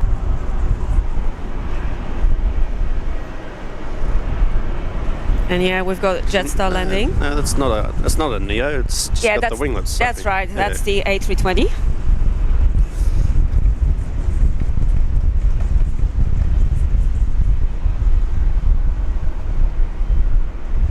I think they do look a lot better with the winglets, the 320s. The old wing fences. Our departures, velocity 375. They do. And those engines as well.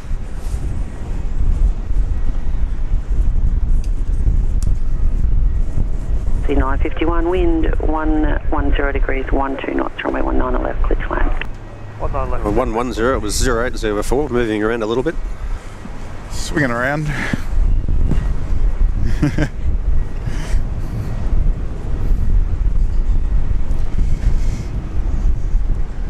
Bit of a jam up at the holding point. Yeah, we had that time period there where no one was going anywhere, and now all of a sudden everyone's going everywhere in a 10-15 minute period. I think that Virgin here is blocking the Qantas 737. Yeah, he does look like he's parked a bit far back there. So I know from my sort of point of view, the A330s, or any Airbus for that matter, in these conditions, they look like they do a much better landing compared to, say, a 737. So there's a 737 now on short approach. So. Yeah, well, I've never flown the 7.3. I've got a few friends that do, and it does, especially these 800s. They do have quite a fast approach speed on them, so they can be quite slippery apparently. And obviously, with only the single wheel set there, you've only got one chance to make a smooth one. That was a nice touchdown, actually.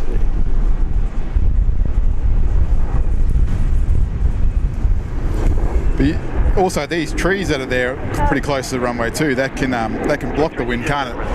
Yeah, with the It cause it to swirl around a bit, maybe. And if the wind's coming from the east there, both the trees and also the hangars over there, you can get a bit of eddies. The boats probably also might cause a little bit. Yeah, because I think London Heathrow has that problem, don't they, with those hangars? Yeah, especially if you're landing towards the west there, you'll have that. Sydney has it on 16 right with the hangars and the cargo area and the terminal, right where the touchdown zone is. Get the eddies coming over, which especially on the 330 could make it a little bit interesting with the auto thrust performance. And got a question from Dustin Jackson. Captain Ben, is there a favourite airport to fly into? Do you have a favourite airport? All just the same. Oh no, they're always different. They've all got their little quirks. Narita was interesting when they had two runways there, a long one and a shorter one. We could never use the short one, but then they extended it to the north a little bit, and they had something about the property laws or something there in Japan, so there was these houses that was essentially still in the middle of the airport. For example, where this Jetstar aircraft is here, there would have been a house just between those two taxiways with a massive big fence around it. Before my time, there was this cherry orchard just in the middle of the ramp. There's still pictures. If you search for maybe Narita Airport cherry orchard tarmac, possibly on Google, there's this little picture of this not very big cherry orchard just smack bang in the middle of the tarmac. I have seen those pictures of the highways with homes in the middle of the highways. I just thought they were fake.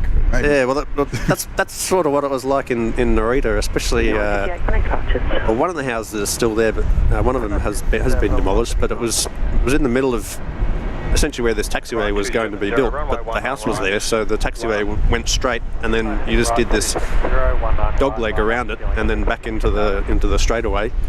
But they had this funny taxiway on the north runway, where it cut in back towards the runway, so you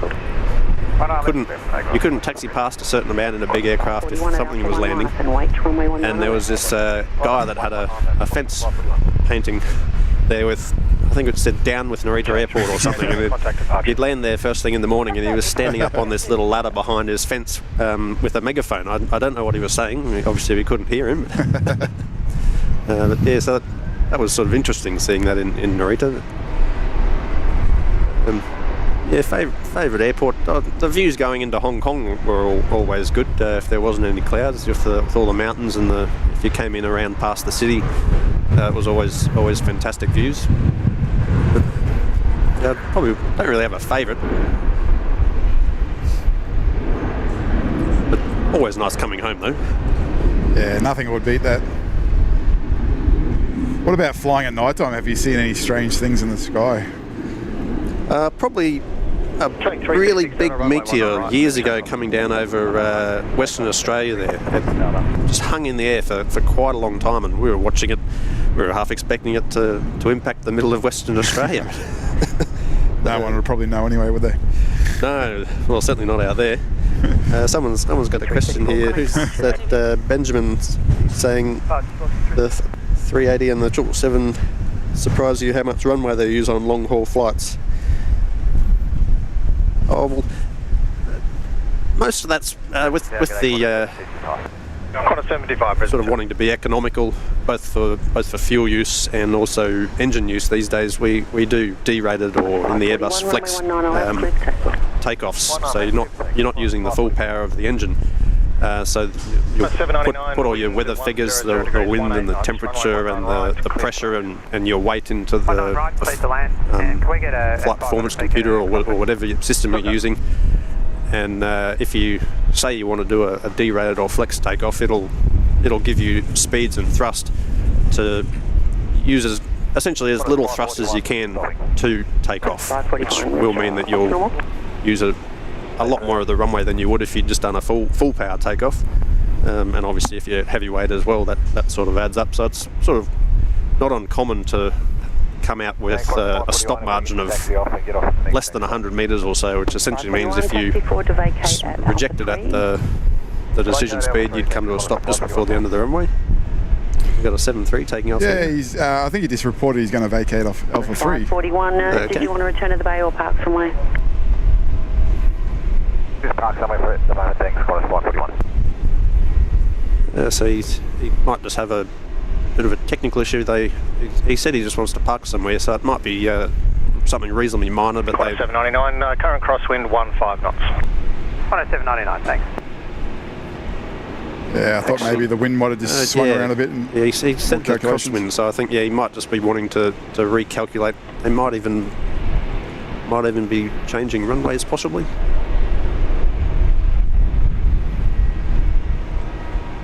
So if it is a sort of a calculation thing he's worried about, obviously they've calculated on conditions, and then the wind might have swung around. And looking at that windsock there, anyway, it looks like he would have a tailwind from this point of angle, anyway.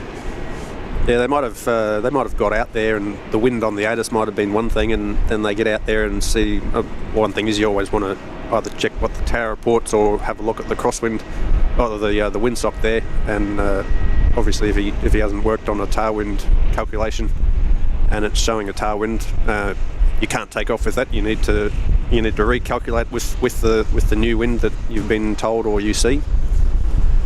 Safety first, as always.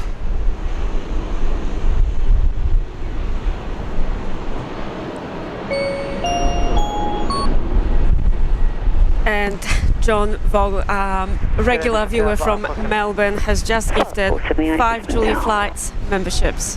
So thank you so much, John. Thank you for your incredibly generous support.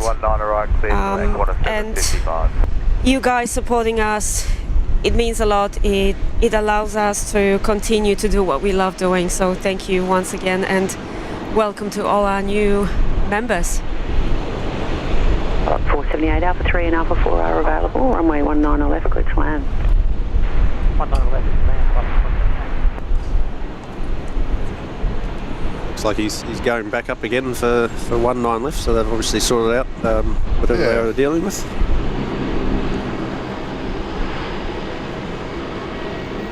I know watching other streamers say in America, sometimes the pilots report that the passengers got out of their seat to use the toilet, so they've got to come back around again.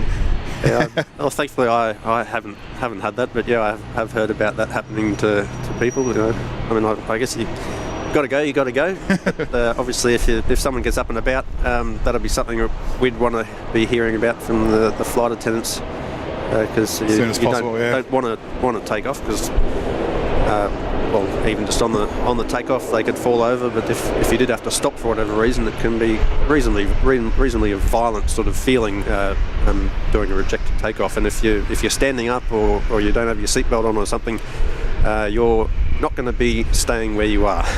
Even in cruise, even if the seatbelt signs aren't on, it's very important to keep your seatbelt on. Yeah, I guess we'll just make that as a good reminder that even when they do put the seatbelt sign on, just leave it on. You don't have to have it on tight, just have it on. We have it on all the time when we're up the front, because if you do go into some unexpected turbulence, which you don't have to be in cloud to get turbulence, it can be from another aircraft or just the wind changings in the clear air, and the aircraft is not going to plummet, but if the aircraft moves down 10 feet, you're going to stay in the same spot in the sky with your inertia, and so the aircraft will come down to meet you, which will be a bad day for you. And then when you come back down off the roof, it'll be a bad day for whoever you unfortunately may land on. Yeah. So yes, keep your seatbelt on at all times. It's the same as in a car. You don't go down the highway at 100 km an hour with your seatbelt off. But yeah, people seem to forget when they're up in the air in the Yeah, plane. and that's the thing, I think, because there's so many things that can... It is safe, but at the same time, there are things that can go wrong, and people tend to forget about that. They take it for granted, I guess. It's become so normal this day and age. Yeah, that's right. And I think yesterday might have been the anniversary, I think, of the Qantas 72 over Western Australia back in... Yep. When was that? End of 2008, where they had some issues with the controls, the flight computer, and the aircraft descended quite rapidly for a little bit, and they ended up with quite a number of injuries with people going up into the roofs and making holes there. Sorry, Ben, I just like this King Air Flying Doctor. Flying Doctor one. They are a nice aircraft, the King Air. They touch down and don't use much runway. Yes, that's interesting. Yeah, just one question there. The Flying Aviator. Why the A380 only uses reverse thrust on the inner engines? Well, it only has thrust reversers on engines 2 and 3, which is the inboard engines. And that's how it was designed. I think there had been some consideration of having no thrust reversers on the engines at all on the 380. So is that just because the brakes are just good enough, or? Yeah, well, the brakes you only use the thrust reverser for a little bit when you land. But if you've got good brakes and the spoilers, Right, 19 left, clear to land, it doesn't really need them. But the thing about only having it on the inboard engines was because obviously the wingspan is so massive on the 380 that if you had thrust reversers out on 1 and 4, especially on some of the sort of smaller width runways, the engines could be hanging out either along the edge or even over the edge. And when you do go into reverse thrust, you're putting a lot of air out the side and forward.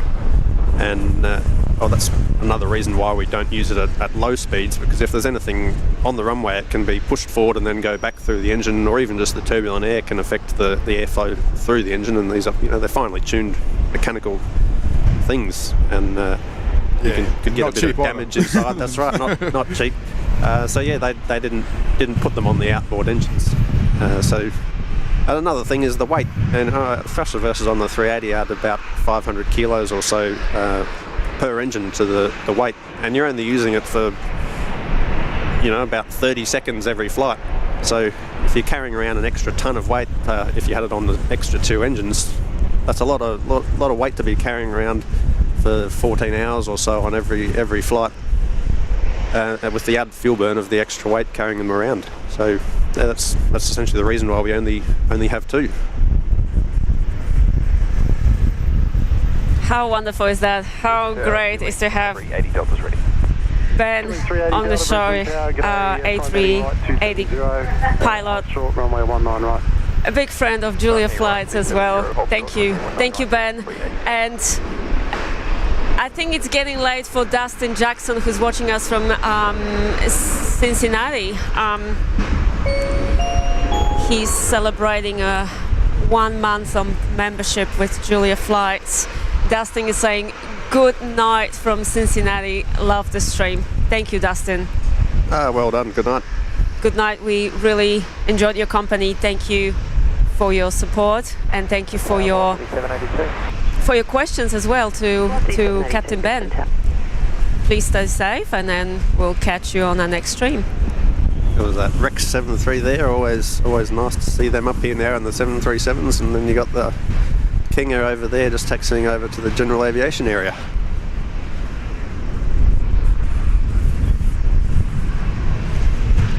Just something you said before too about the A3 or the Airbus in general, I guess, with the thrust system. I get you have detents, don't you? So you put in a takeoff, and then the computer does the rest, or is that?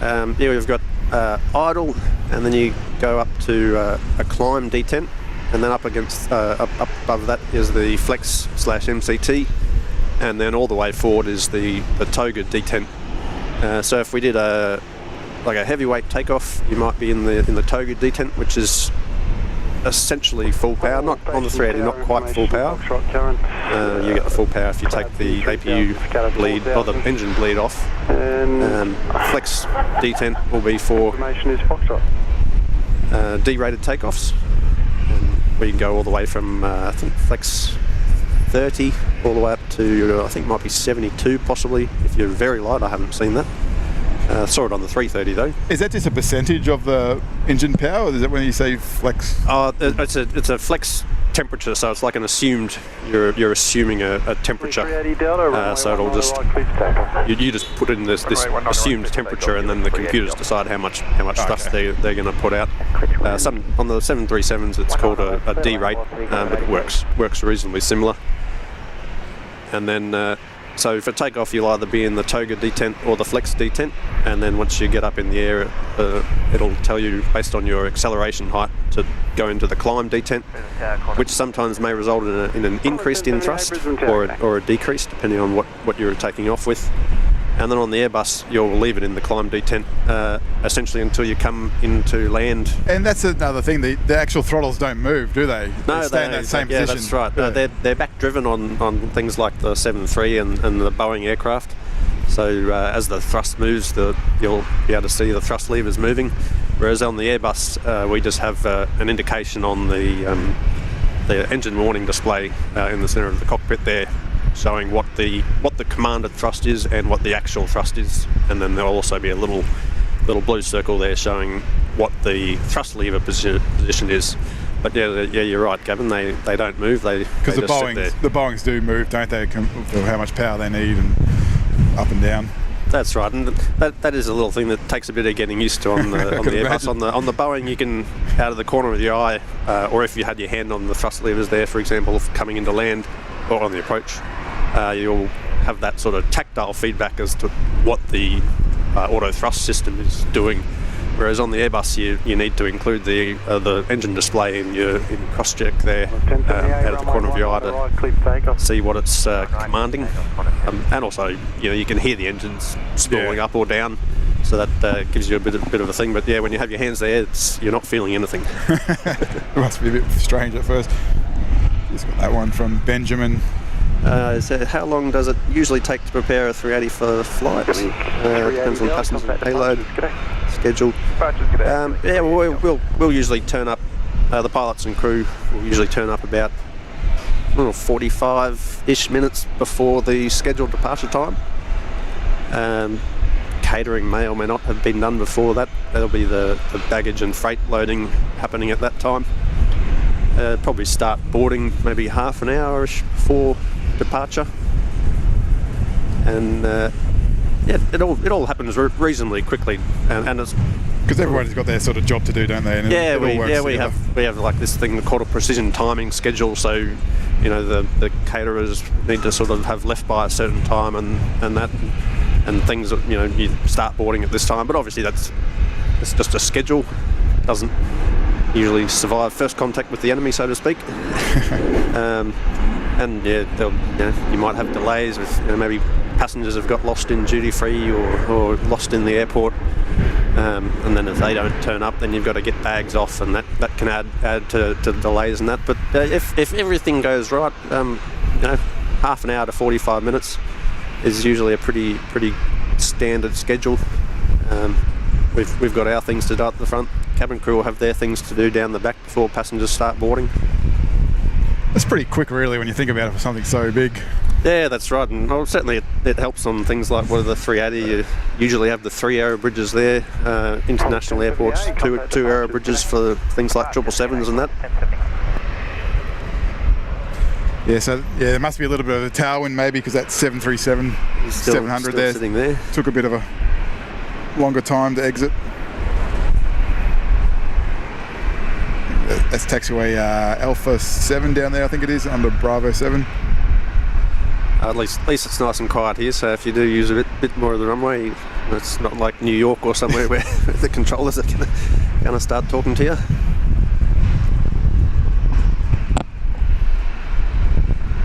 Today looks like 331, and where are we? I see 331 Brisbane Tower. HD Perth Aviation. The A380's RNP X approach approved for use. I don't know about overseas airlines, but on the 380 we do ILS, GLS, which is similar to an ILS, but using the satellites. We can do a VOR approach, but I've only ever done one in the simulator. You can actually see the VOR here too. Yeah, that's the Doppler VOR, I think that is, with the larger sort of size. They're the more modern ones. And we can also do an RNAV approach, which is, well, some places I think, yeah, they're all sort of different. America calls them GPS approaches. I think sometimes they get called an RNP approach, but the 737s here in Australia do the RNP approaches, but on the 380 we don't do them. I don't think there's any sort of indication of if we'll do them in the future, but with the ILS and the GLS, we don't really need to do them at the airports that we're flying into. Yeah, because I think in Australia we've got the Cat 3 approaches is just Perth and Melbourne, maybe, is that right? You can only... Yeah, Melbourne, Sydney's got Cat 2 for the ILS, but we, as standard on the 380, we normally do the GLS approach in Sydney and Melbourne. Has the same, or very close to the same minima as the ILS. And it has the same indications on the display as well. So you wouldn't be doing visual approaches in the A380, would you? We get cleared for visual approaches in Sydney. Okay. Sydney quite often. Once we're sort of heading towards it, they ask us to report the runway in sight, and then clear us for the visual approach. But we usually are following the ILS and sort of visual approach in name only, essentially. And that's the touchdown zone, isn't it? Where are we? Right there. I think that's... where you got the big markers there. So usually it's sort of 500 to 1,000 metres in is where you're sort of aiming. But you'll be aiming for the start of the big markers there usually, and touching down from there onwards. And those, so if you are on an ILS approach, is that a 3-degree angle? Is that in most airports? Yeah, usually within a little bit. Sometimes they might be 3.1 or 2.9, but usually it's around the 3 degrees.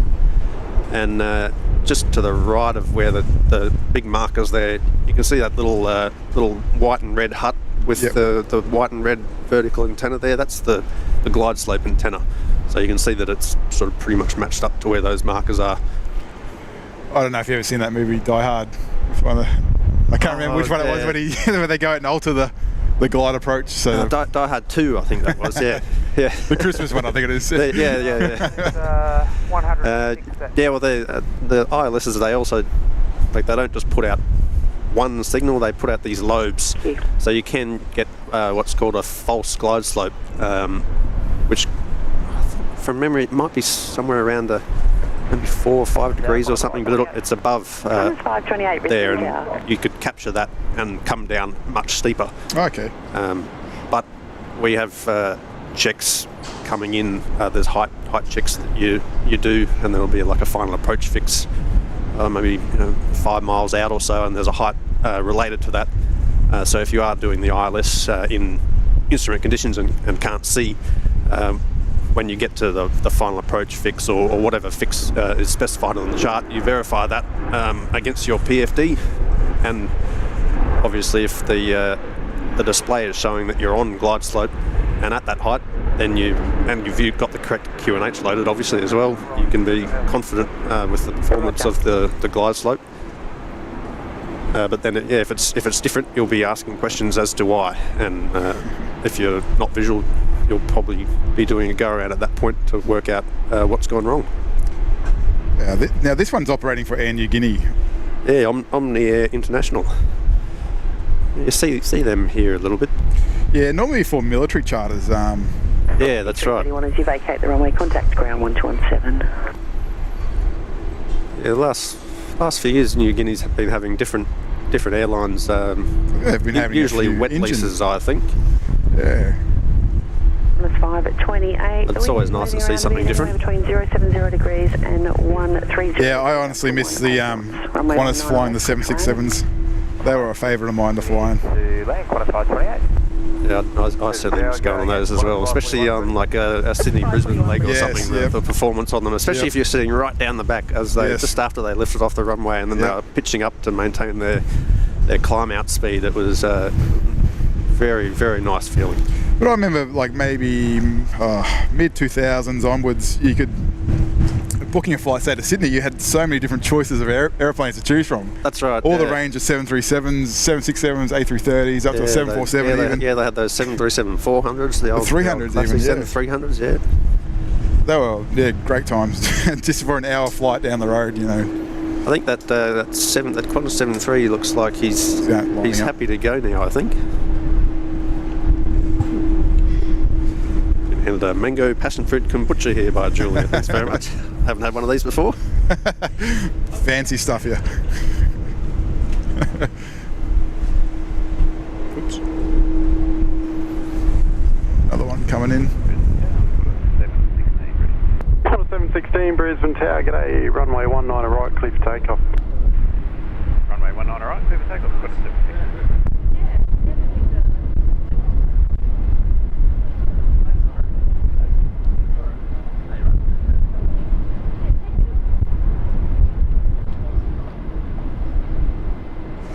Yes, guys, let's give Captain Ben a little break because he's been talking.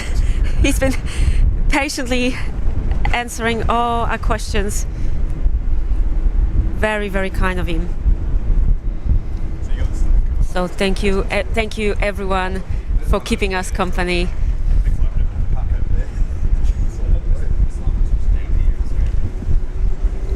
That's 541 at Alpha 1, line up, runway 19 left. Line up 19 What an awesome show today.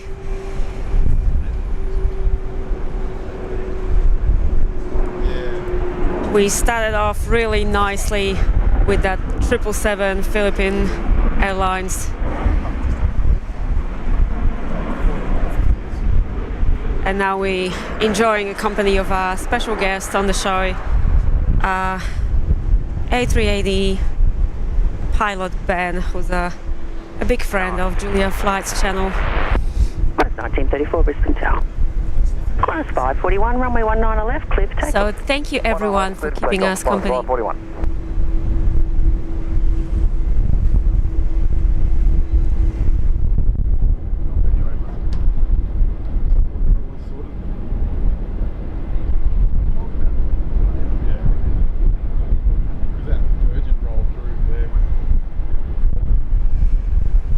You are watching continuous live coverage of plane spotting at Brisbane, Australia.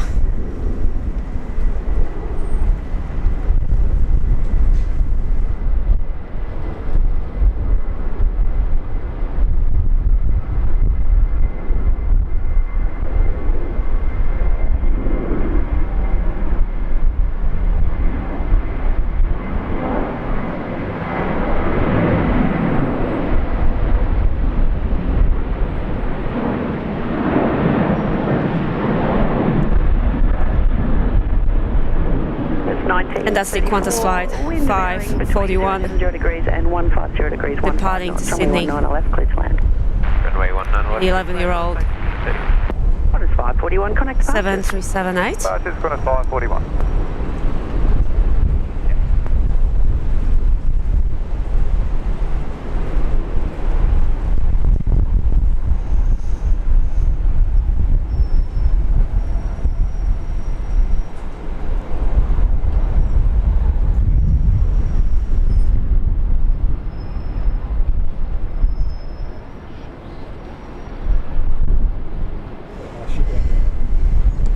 And as well, a little gift from Gavin, a bit of ship spotting as well.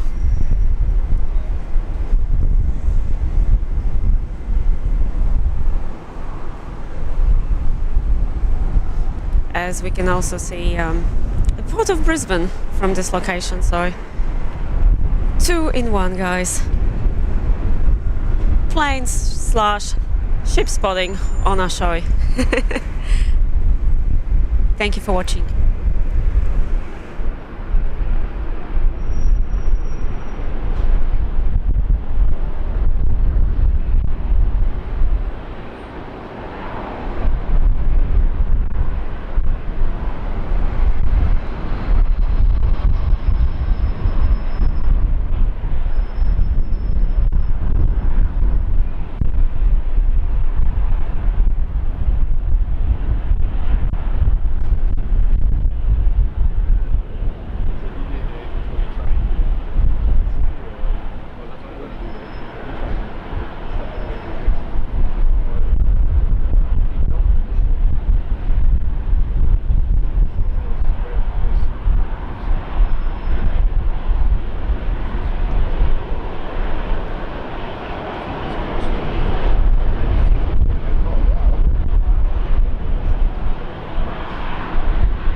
heavy.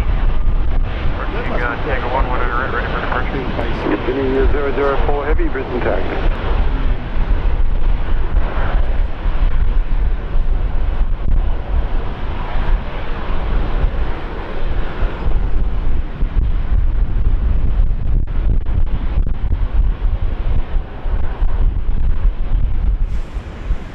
And on our screens now, Qantas Link E190 has just touched down, arrived from Adelaide. Uniform Brisbane Tower, New Guinea 004, runway 19 right, clear for takeoff. Clear for takeoff 19 right, New Guinea 004. Reina Taylor watching us from Texas. Hello, welcome to Julia Flights. It's great to have you on the show.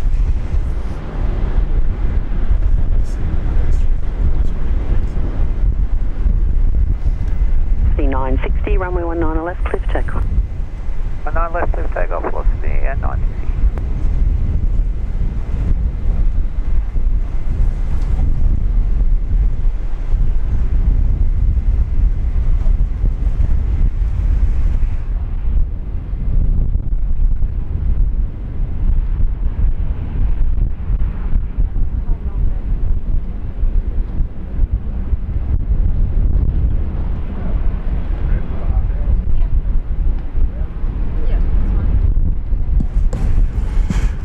Okay, so this is the Omni 767-300 operating for Air New Guinea. Yeah, you would have heard just before there some American pilots at the front. Obviously, it's an American mob. Must be a great experience for them. Something different going up to Papua New Guinea, because I guess it's not really a place where a lot of people get to experience. Yeah, that's right. I know, especially you get a fair amount of this sort of wet leasing, they call it. The Qantas Finnair be wet leasing. So, but this Omni Air, they're sort of a charter company, and they do a bit of this wet leasing stuff. So it'd be sort of interesting doing that sort of thing. And I guess the cabin crew and all that, they're just wearing on me or whatever uniform they have. Yeah, I imagine they'll just be wearing whatever their standard thing is. I know with Alliance here, when I was on them the other day, they operate 190s for Qantas Link there, and the other day the flight attendants were wearing Qantas Link uniforms, but that was with the Qantas Link livery on the aircraft. It's a beautiful aircraft takeoff, isn't it? Yeah. It's a shame we can't get more of that. We need to be on top of this car park. Yes, exactly. or even just a nice little bit sticking out to the northern end of it. Yeah. Purpose built for you. The problem if you're on the top at the moment, it would be probably blown off. Then to bolt your tripod down. We got some great views up here. That's the thing, and it's a shame with that. Yeah.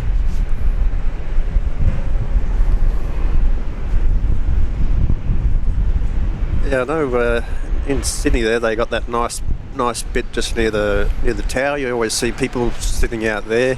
Yeah. Until they had this car park, Brisbane didn't really have anywhere except the loop. They got the loop. Yeah, they did have plans for another one near the I think the 01 threshold somewhere, but then COVID hit, so yeah, then that changed everything. Oh, hopefully they maybe see a bit of sense and put one in there, because always nice to let people have somewhere to come out and watch the planes. And that's the thing, it is popular too. Like I've been coming out here since early 90s. My brother always used to bring me out here. That's how I sort of got into all this. And yeah, there was no one here ever. It's empty. It was like a ghost town. And now you can't even get a car park there. Yeah, I can see a fair few cars parked out there. And certainly I know when I was living down in Sydney and would come up here, if someone was picking me up at the airport, they'd usually go and park out there until I sent the message to say I'd got my bag or whatever. Yes, that's right, yeah. Obviously it's free out there, you don't have to pay no matter how long you stay there. But I know Perth, they've built a nice area for the spotters out down, I think it's down near the threshold of 03, I think I've seen the pictures of it. Oh yeah, it's nice when airports do things like that for the spotters, and because people do come out here, they really do enjoy it. And there's nowhere else really to go around here either. That's problem. There's only you a got couple of spots. all the hangars over there and the trees over there, and obviously the big fences stop you getting too close for security purposes. 00 degrees 1. So you are sort of limited to the purpose-built facilities in most places.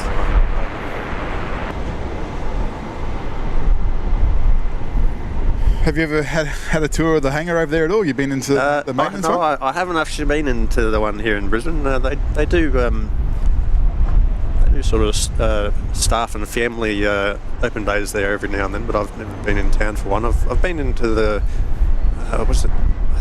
96 in Sydney there a couple of times. Went there when I was doing my 380 course for a bit of a walk around. You sort of look at them and I mean, they sort of look big, but you don't really get an indication. I mean, if there's an aircraft parked in front of it, but then again, unless you're sort of intimately familiar with the aircraft, you still don't really appreciate the size of them. But when you go into, because I think they can put 380s in that hangar over there. Yep. And you're walking around this massive aircraft, but then the hangar itself inside, is even more massive. And that's what it's even more impressive when you see an aeroplane inside. I think something like that, yeah. There's just this massive open space in there. Even the smaller ones, like where you can see that 737 one, just to the left of it. 737 is still a large aircraft, and that hangar still dwarfs it.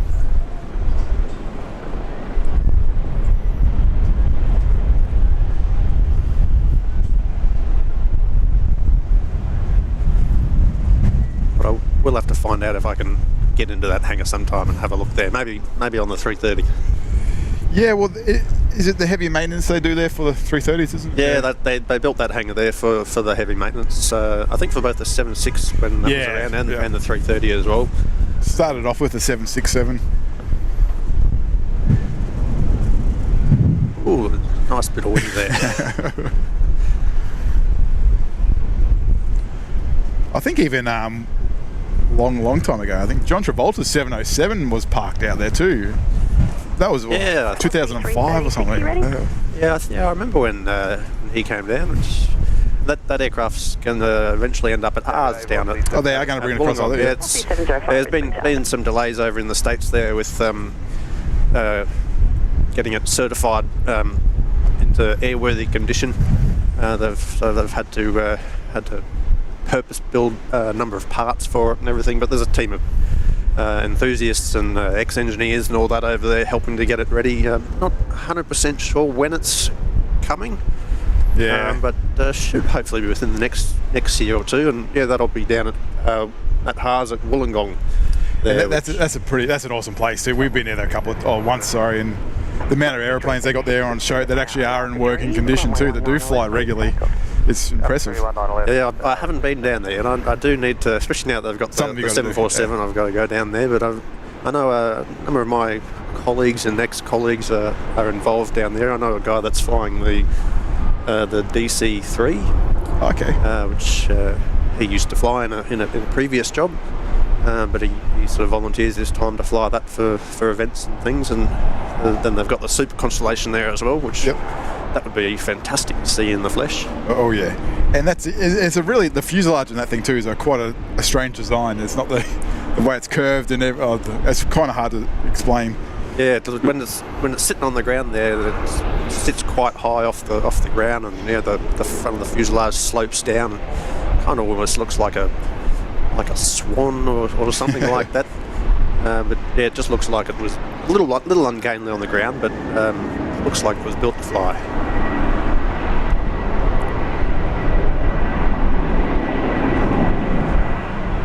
And I think that Constellation's maybe the only two of them airworthy in the world or something. Yeah, not many, is there? I think there's one up in Europe, possibly. Might be like, I think it's like a Breitling one or something, or they've got the branding on it. That's not a DC-4, is it, that one? Or maybe that's that. I'm pretty sure there is a Constellation, although it might not be a Super Constellation. Okay, I might be thinking of the Red Bull or something. I'll have to look that up. But yeah, it's one of only two, or not much more than that, still in an airworthy condition, which, considering that they were designed and built I guess in the late 40s, maybe early 50s. Fantastic that it's still around, Yeah. with those massive big piston engines. D336 connect back. Obviously the Dash 8s and the Metros that was just there before, and the Saabs, they're all turboprops, which is just a jet engine with a propeller on the front. Yeah, here's a Metro here, is it? Right here. Yeah, the Link one, yeah. Some people call it the 757, the pencil. Yeah, This is I've never had the pleasure or displeasure of flying one of those, but they certainly are small. I was just finishing my commercial license. I was looking at Mac Air, Oh, yep. which I think was They were based here part in of Brisbane. Pal Air or something. Yep. Yeah, they were here, and I think not Mount. I was at Cairns. I think they might have been up there, but they were flying those at the time.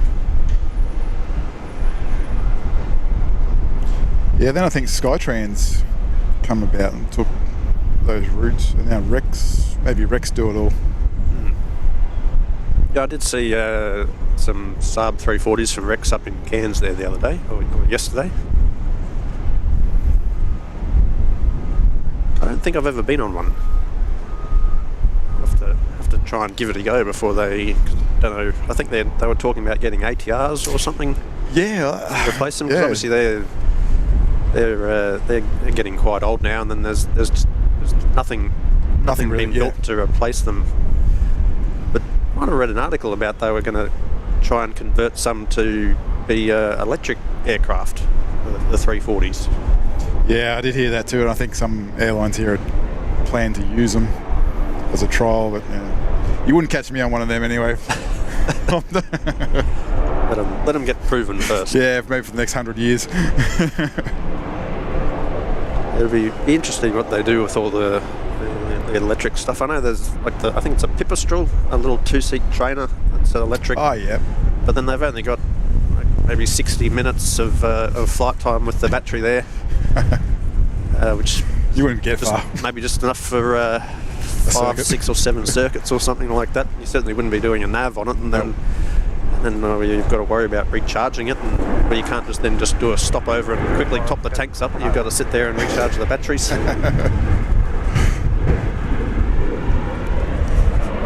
Thank you. Wind blowing everything over.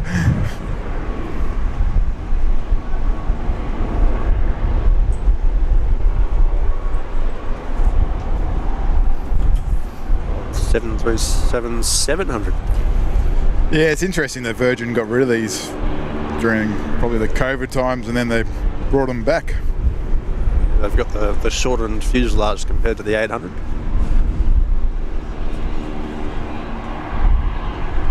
And this one might be an ex-KLM 700.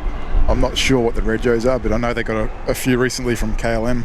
Oh, okay. Oh, that's interesting. I didn't know that. 468 ready.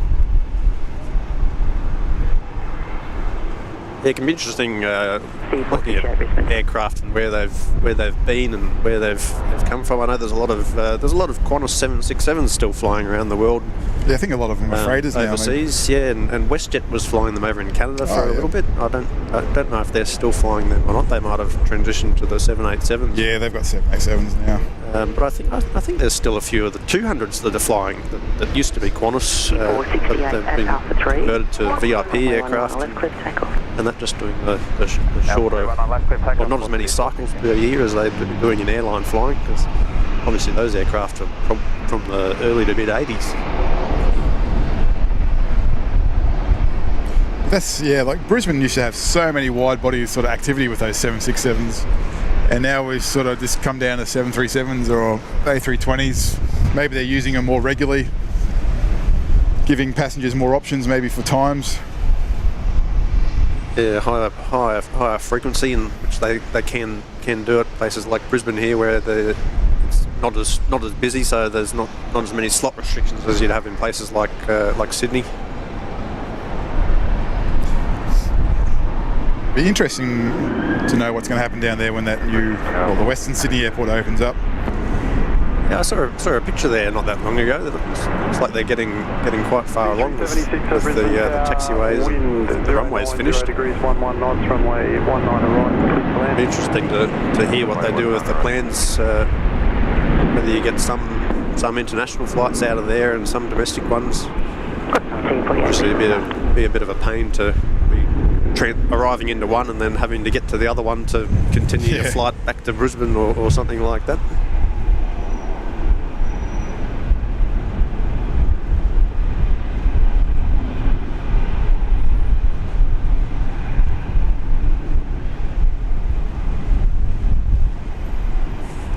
Just got a big whiff of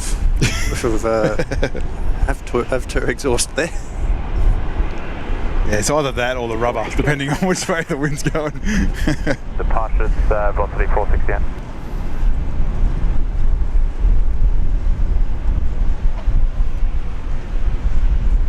There's another boat coming in there for you. Yeah, I think like that's a ferry or something, isn't it? Maybe coming from Moreton Island as a passenger ferry. I wonder if it's rough out there. Doesn't on the camera here, it doesn't look too bad, but I wouldn't like to be on the other side of the island, that's for sure, in the open water. You see a bit of that flying into Sydney there. Obviously, there's no islands out east of Sydney, so if you're heading out through the heads there, sometimes you see some little yachts and that down there on the water, getting bucketed around a little bit.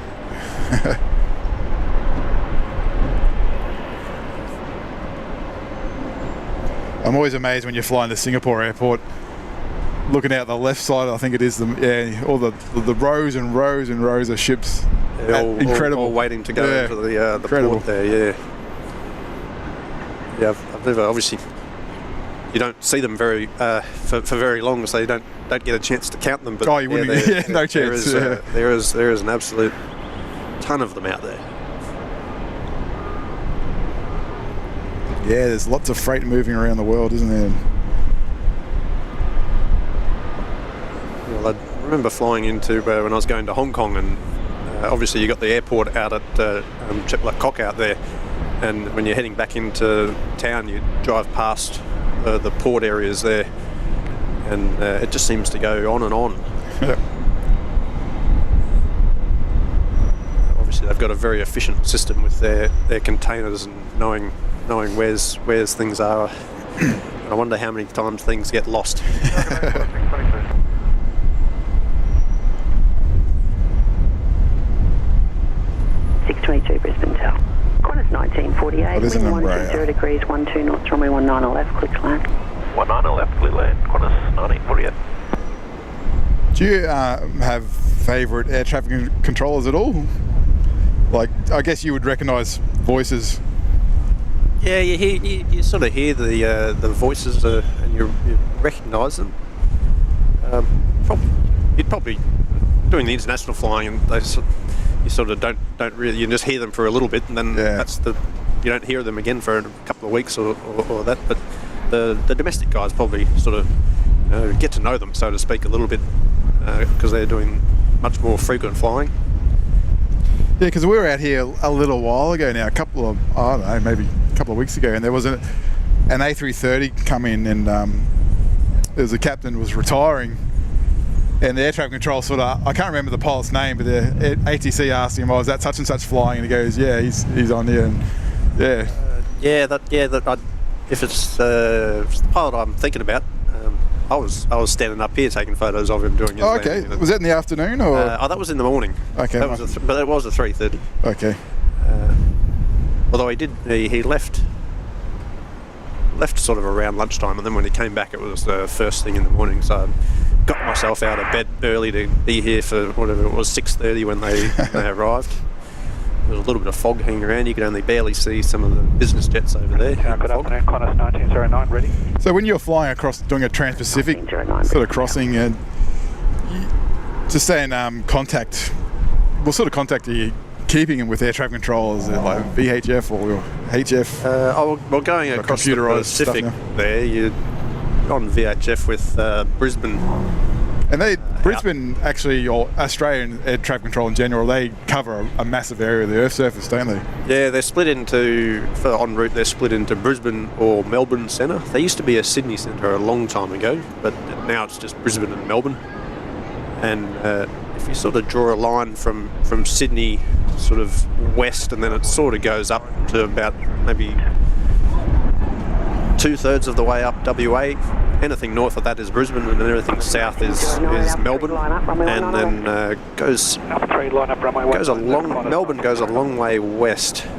Yeah, I think even like sort of towards Colombo. Yeah, it's almost pretty much halfway to Africa. Yeah, and then obviously they pretty much go south down to Antarctica, and easterly halfway across to New Zealand is where they, as far as they go. But yeah, if you look at a map, you can find maps online of the coverage of them. I'm not sure if it's the biggest coverage. Maybe Oakland might be up there in San Francisco. That's like an oceanic sort of stuff. Yeah, oceanic. It is a significant proportion of the Earth's surface that's covered by Australian air traffic controllers. Yeah, say when you are flying to LA from Australia, are there are points where you're not in contact with, say, like communication-wise with air traffic control? Not on voice. So we'll be on VHF for maybe up to about an hour out over the ocean. That'll be with Brisbane. But you're also on what's called a data link communication. So we'll be on voice, but we'll also have this data link which sends back, I think it's twice a second, maybe, our position data and altitude, speed, and a bunch of things. I'm not sure what it looks like on their screens, whether it's sort of shown up as kind of like a radar-ish display, or if it just shows Is that the ADS-B sort of side of things? So we have ADS-B, which is broadcast, which that's where it's just sending the data, and they're receiving it. And then we have what's called ADS-C, which is contract, where we actually log in to the control centre. So Brisbane FIR is YBBN. You log into that, and then you send a position report through that, and then you can use that to send and receive messages. For example, if you want to climb, or if you want to maybe get an offset around some weather, you just choose from some preset things, or even free text, and so you're not actually talking to them on voice. That's just using like is it the FMS or the flight management system? Yeah, use the same control to go into that, just through a different menu function. So going across the Pacific, once the VHF drops off, we pretty much just are on data link the whole time, with HF as a backup. That's your shortwave radio, but we will call up and get what's called a cell call check on the HF, which is all the aircraft have a 4-character identifier. So it'll be like Echo Bravo Hotel Mike or something like that. And the controllers can type that in and send it sends almost like a ringing phone to the aircraft, so we don't have to monitor the HF the whole time. Obviously HF is just subject to the ionosphere and that, so it can be quite staticky, so it's distracting to listen to it, so you just answer it if they call. But we primarily will use that as a backup. There has been times when the satellite's gone down, which is what the ADS goes over, and then you have to call up to make position reports on the HF, or make climb and descent requests, or going around weather. And it's not a nice night when you have to do that, especially if there's been solar storms that can impact the quality of the HF, and sometimes it can be almost impossible to hear what's being said. You sort of got to interpret what's coming through. So that's like those apps like Flight Radar 24 and Flight Aware and such. They're using ADS-B, aren't they? That's getting information via satellites from your aircraft. Is that how that works? Yeah, that's a lot of people. Yeah, sort of that'll be coming down. Yeah, wonder how that works. And is that the same information ATC might be receiving? Yeah, I believe so. Because if you get onto Flight Radar, you'll be able to see the altitude to the foot. And the ground speed and the position, so that'll just be updating. And I think, because I see Flight Radar, they advertise for people to get receivers off them, so you can just put a receiver on your house to receive that data. and then you'll need a special program or something to decipher it if you want to use it yourself, or it'll be sent to the places like Flight Radar, or I think there's another. I think they give you free memberships if you I don't know about it. If you live near an airport, I think it's handy. So wind and easterly 8 knots. but yeah, once you're out over the Pacific, that'll be all over the satellite for that data. And you could be flying close to another aircraft. Is it? You're maybe 1,000 feet separation, is it? And for vertical separation, it'll be 1,000 feet in the reduced vertical separation in the rear airspace, which is 29 to 41,000 feet. So if you're going east, you'll be at a 31, 33, 35, and so on. And west, you'll be at the evens 24680. But out over the Pacific, you don't often see another aircraft. Okay, I was going to say maybe I thought maybe you could be cruising along the whole way with someone next to you, or. We do what's called flex or UPR routes now. So instead of going over the like waypoints like Cullen or something like that, you'll be just on a coordinate system, and that they'll be taking into account the winds, and so everyone will be on a different route essentially. Which is sort of good, because then you're not too worried about other people that are out there maybe taking your altitudes and you could be communicating with those other airplanes anyway. Like is it that guard frequency, or we've got guard or what we call the numbers 1, 2, 3, 4, 5. Yep. But obviously that's VHF, so it's a reasonably limited range. But at high altitude, it is quite a high range. Well, here we have a nice a Gulfstream, so. Oh wow! Or maybe it's a global. Pull up my Flight Radar and have a look. I think it's a global. They do look similar. Yeah, the 650s look very similar. I think it's a global by that wingspan.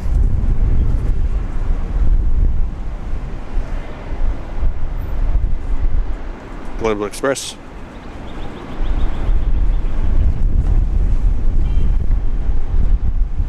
So looks like he's coming from Melbourne, I think. Yeah, Melbourne. Killing 325 down Brisbane, tower, g'day. Wind is 080 degrees, 9 knots, runway. There was one here, it arrived last night, I think it was. It coming from Sri Lanka, direct. Land, and we'll require the second rapid today. Might be that one that's sitting out at the GA area, maybe. Oh. Oh no, that's Aussie registered one. Victor Golf X-Ray, I think it is. Geez, wouldn't it be nice to have the money to be on board one of those ones? Oh yeah. Can't imagine what that feeling would be. Wind 140 degrees, 9 knots, runway 19 left, clear to land. Clear to land, 19 left, 439.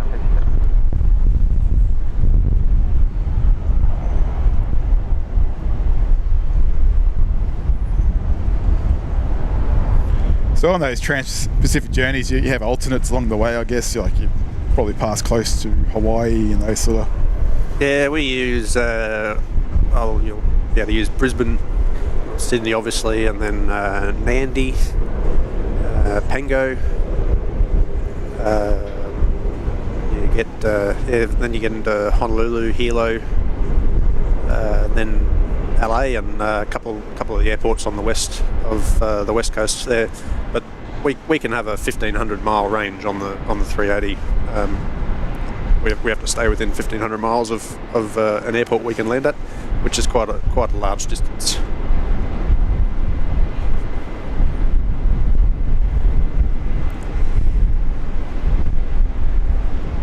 The guys have stolen the show today, but I don't mind.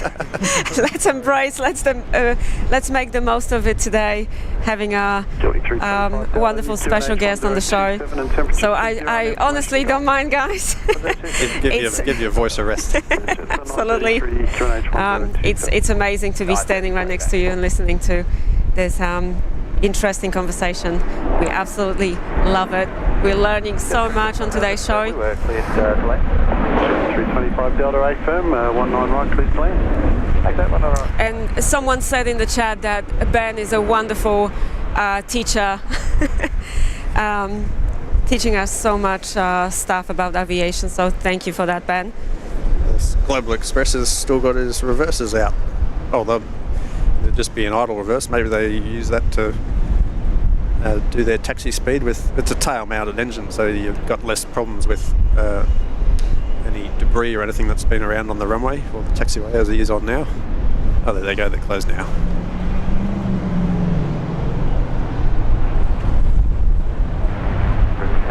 Very nice looking aircraft. 5738 Brisbane Tower, g'day, assigned heading right 270, hold short, runway 19 right. Assigned heading right 270, hold short, runway 19 right, rec 57. Yeah, we're still here, guys. We are still here. This way. This way. We are still here. I'll just move the camera a little bit. Thank you so much. We already have 200 likes, so if you're enjoying the show, please hit that like button to show us your support. Thank you everyone. And Captain Ben, please don't go anywhere yet. Don't leave yet. We actually have a little gift for you to show you our appreciation, to show you how much we love having you on the show.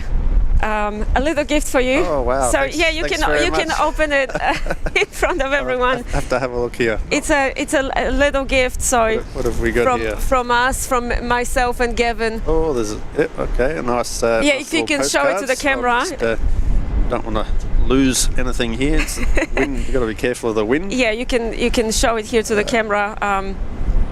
So there's a nice 380 there with. Oh, well, I'm looking the other way.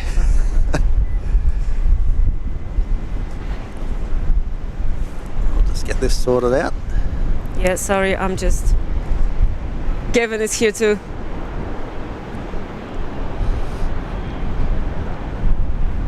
Jetstar 933, wind 090 degrees 16 knots. That's the front. 19 right. Yes. Yeah, there we are. Sorry about that. I must have.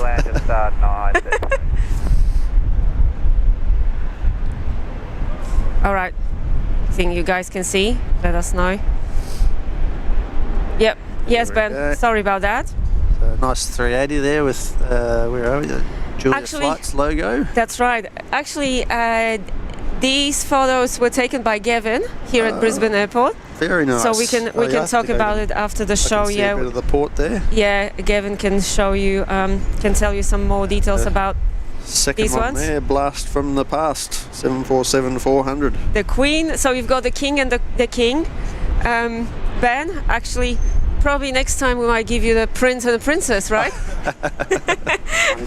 That would be much easier. Then what else have we got in here? There is a little, oh yeah, it's a little 747, I guess. It's got the 4 engines there. Yeah, that's right, with the logo of Brisbane Airport. BNE for Brisbane Airport there, and the website, bne.com.au. That's right. You can get on and have a look. Yeah, so thank you Brisbane Airport for hosting us here today. Yeah, excellent. It's wonderful. We're having a lot of fun. Wow.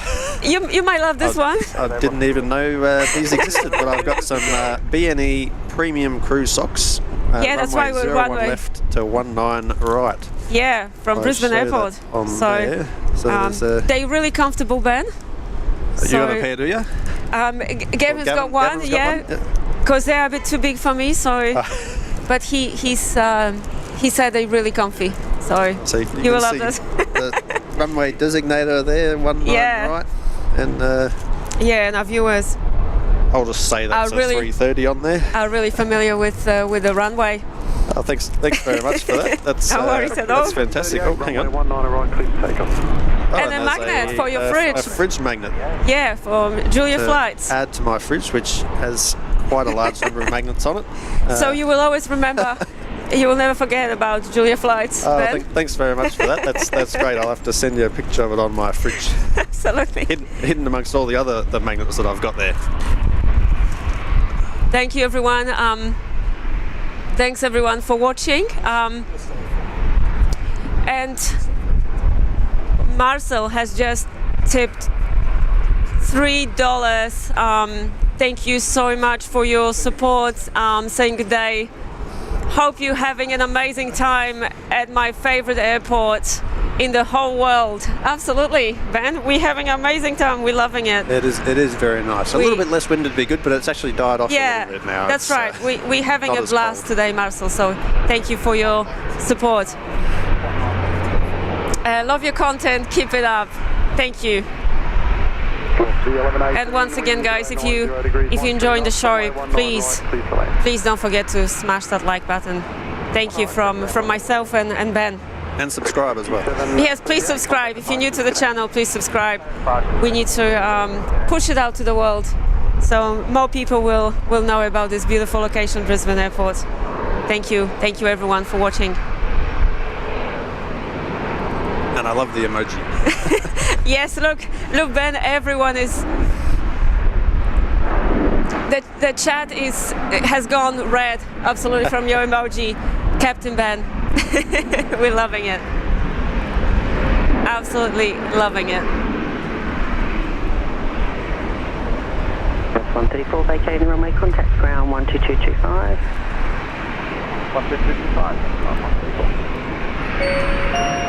7992. Air Dog, welcome to Cloud Lounge. Thank you so much for joining our Junior Flights membership. Enjoy Cloud Lounge here at Brisbane Airport. Brisbane Tower, Qantas 1908. 1908, Brisbane Tower. Nice Qantas rush here at the moment. 7.3s and another Dash 8. That's right. A lot of Qantas domestic flights here. Busy afternoon for our domestic airlines.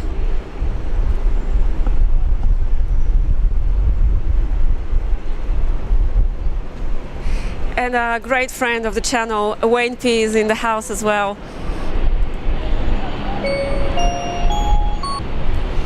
Saying good afternoon, Julian. All finally got a chance to join the stream. Looking forward to watching till the end. Sending a big hi to Nat King on the Goldie. Thank you guys. Thank you, Wayne. Wayne is watching us from Melbourne this afternoon. 545 Brisbane. Thanks for your support, as always, Wayne. Means so much to us. Hope you're enjoying this special stream with our guest, Ben. Good to be here. Please, Ben, it's always great to have you in the show, so you're always welcome. And please stop by anytime. Might be able to squeeze in around my training and a visit or two, although the schedule will be a bit dodgy for me for the next month at least, maybe a bit more. But yeah, fingers crossed I might be able to catch one, or I might be able to tune in from a hotel room and say hello to you in the chat. Absolutely, we would love that. We would love that. We would love that, Ben. Yeah, busy time for you now. You're going to be extremely busy till the end of the year, but hopefully we'll get a chance to get back into the training mindset.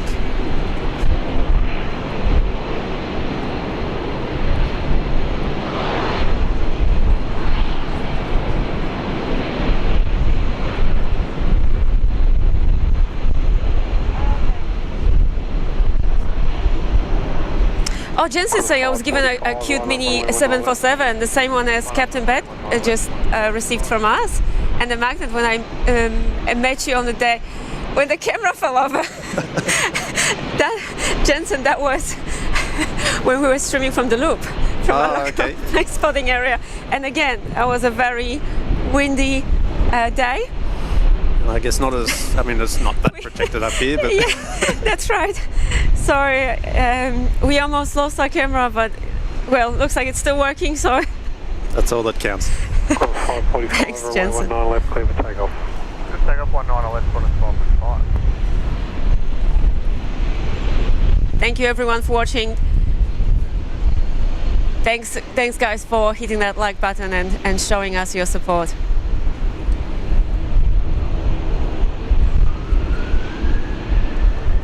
Looks like we've got a 19 left rush now. They were sending everything over onto the new runway, and now we're getting a rush over this side, which is good for the camera.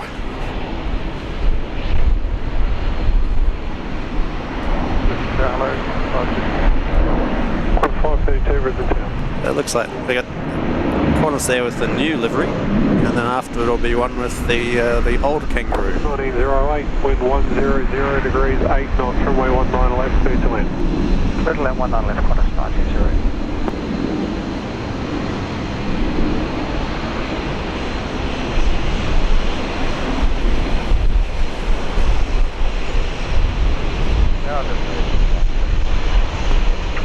6021 Brisbane Tower.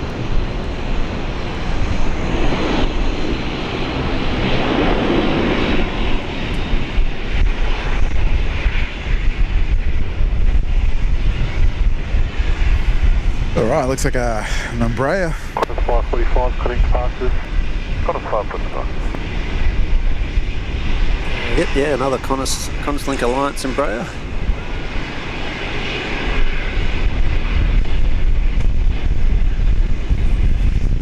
Nice and bright landing lights there. And these tend to have a high nose up attitude, don't they? When they Yeah, they do. They do come in, and it certainly looks steeper than things like the 7.3 and that. Qantas 627, line up runway 19 left. Lining up runway 19 left, Qantas 627. have you seen those the E2 Embraer 190, the new? Oh yeah, I've heard a little bit about them. I haven't seen. I don't think I've seen a picture of one. There is not sure if it's here anymore, but there used to be the Air Kiribati or the Pioneer E2. Yeah, that's okay, around here somewhere.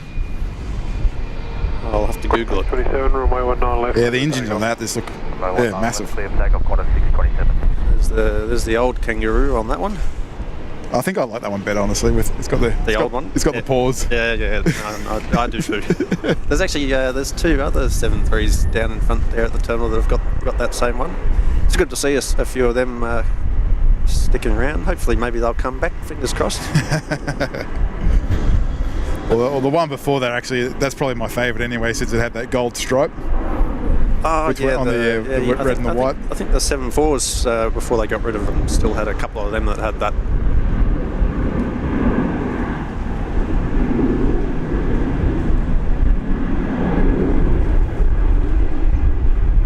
I think one of the retro roos has got the wings on the Kangaroo. Goes back to the 707 days they used to have that. Takeoff 1 just breaking out.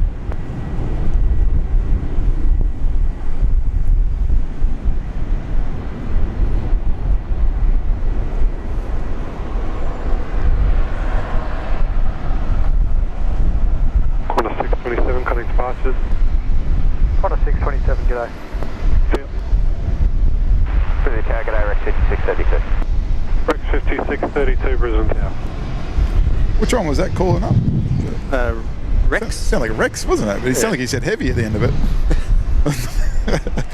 Heavy sub. He's pushing out the Jetstar. Yeah, nice and tight. I've seen closer. Yeah.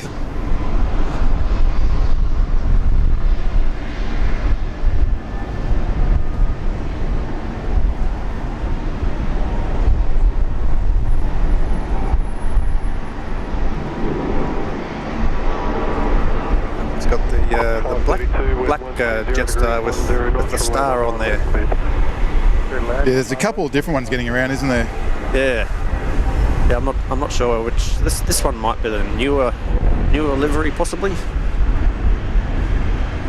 Nice short takeoff roll there.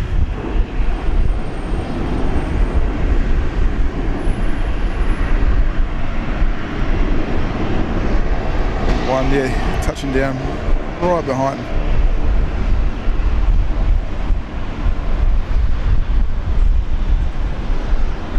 Very nice. 21, connect departures. 7.3s have got the hump up on the rear part of the fuselage there. That's where the antenna is for the satellite for your Wi-Fi. Oh yeah.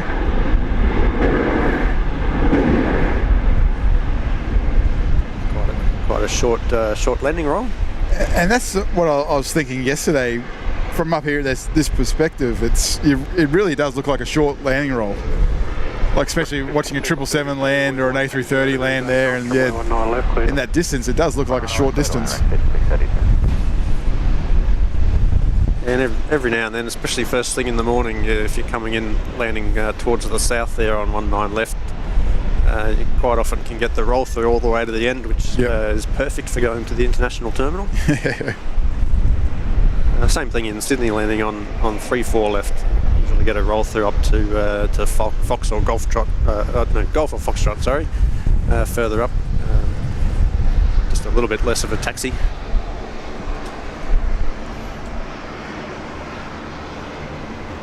There's moments there when that wind is gone, but then it comes back again. Oh. Bites you. We're at a quiet period here. A bit quiet, yeah. Oh, there's someone coming into land. That must be that Rex stuff.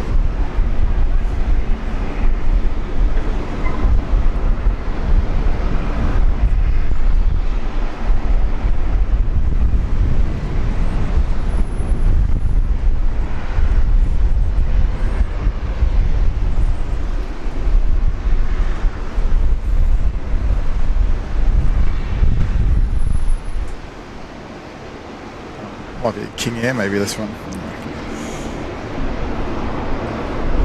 Yeah, so with your next move onto the A330, so what's the first, I think you may have touched on it before, what's the first step of your conversion? Or you've flown it previously, haven't you? So. Yeah, although I'm going through with a guy that's been flying 737, so we'll be doing the full course, they call it, which is not that different. I think there's just maybe an extra couple of sims and procedural trainer sessions. But the ground school to start off, CBT, learning at home, refreshing the systems, and a couple of ground days for performance, learning how to use the EFB for your performance calculations. But I think it's the same program as we use on the 380. So. Just a couple of differences with sort of climb thrust and those sorts of things. Yeah, I think do a total of, they sort of budget a total of 5 days at home of self-study for the CBTs, but then I'll be doing the system. You do an exam for the systems component, but I'll be doing that right at the end of the first stage of my procedurals trainer. So that'll be the 14th of November, I think. I've had that penciled onto my roster. So plenty of time to study for that. But it's a couple of hour exam, open book, thankfully. You've got your systems, so you just have to. It's pretty much the study for it, sort of learning where things are in the books, so that you don't run out of time in the exam trying to find these answers. But most of them you can sort of remember what the correct answer will be based on your previous knowledge or going through the books and the CBT.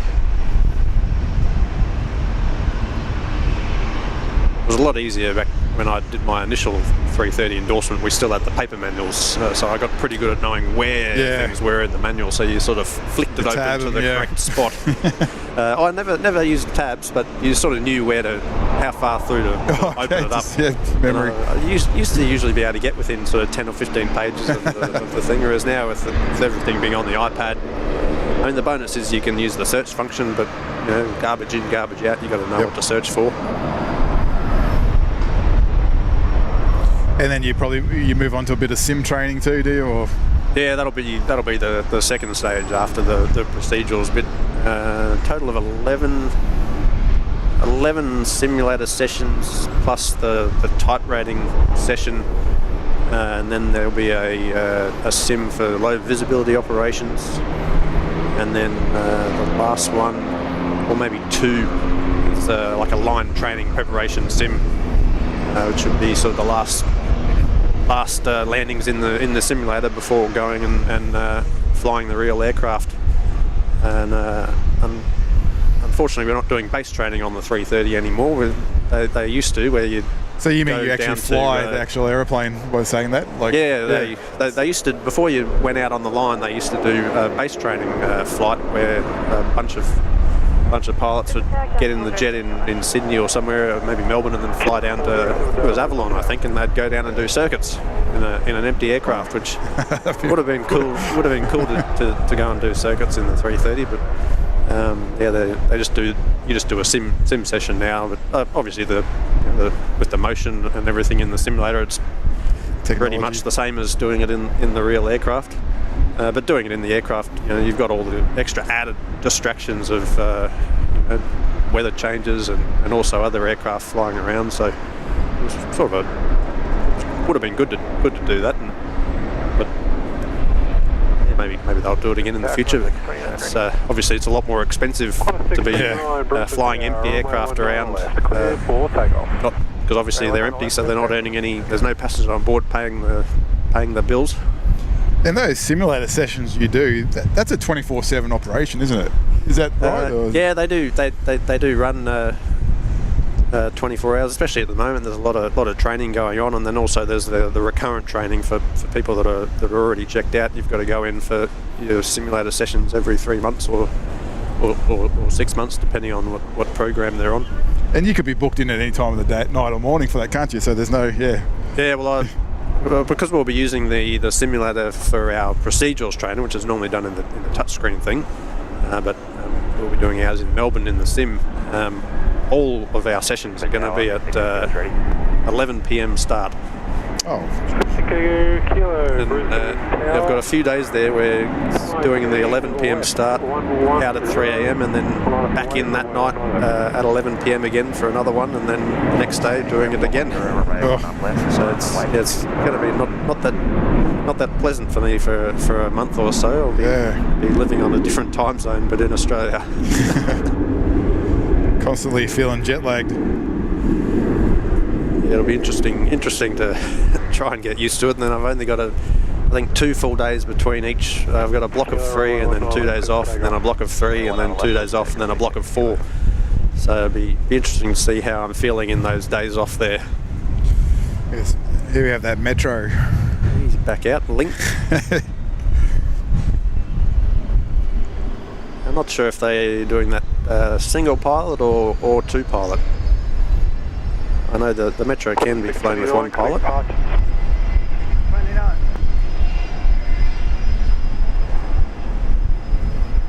Yeah, how do they work that out? Do you know anything about that? How do they work that out? If it's single pilot or 2 pilots? Is it the size or weight of the aircraft or passenger numbers? There's a whole bunch of things that go in the Metro. I know some people that have done that like freight, so no passengers, single pilot. Yep. But then obviously, with 2 pilot there, that's sort of extra set of eyes, and so for passenger operations it might be stipulated. Certainly for if you're doing charter operations for another company, their agreement might require you to operate it with 2 pilots, just for the added safety functions. But then, once you get into things like the larger business jets, they're all 2 pilot, just because of the extra complexity of the operations and the systems and that. Yeah, I think single pilot operations will be a long way off if it does come in, won't it? Yeah, I do know there's sort of a big sort of push for it. I think one of the things is, especially over in the US at the moment, there's a lot of pilots that are getting towards the retirement age, and then there's expansion. So they're sort of struggling to get the pilots with the experience to operate in these airliners. So single pilot is one way of solving that problem. It's my own opinion, of course. But a lot of my colleagues and people I know flying these aircraft single pilot, even once you get up in the cruise. Yeah.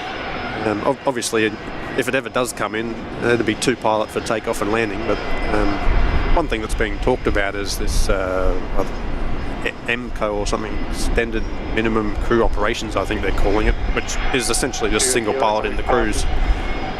So maybe on things where you'd have 3 pilot, like up to Asia, they'd have, instead of 3, they'd have 2. And then once you get up in the air, someone goes back into the bunk and you're left with 1 person up there. But sounds good in theory when everything's going right. But if some emergency happens, or even something like a sick passenger where you may need to be doing a quick diversion somewhere, if you've only got 1 up there and someone's in the bunk, you've got to, while you're talking to the cabin crew and air traffic control and maybe the medical personnel over in the States, you've got to find time to call the other person, wake them up. They've got to come up and get sorted, and then once you come up into the flight deck after your break, it takes a little bit of time to get back into the operation, or if you've been asleep, you've got to wake yourself up. So Yeah, how do you doesn't gel with me. How do you find that sleeping on long haul flights? Do you get anything done, and how do you feel afterwards? I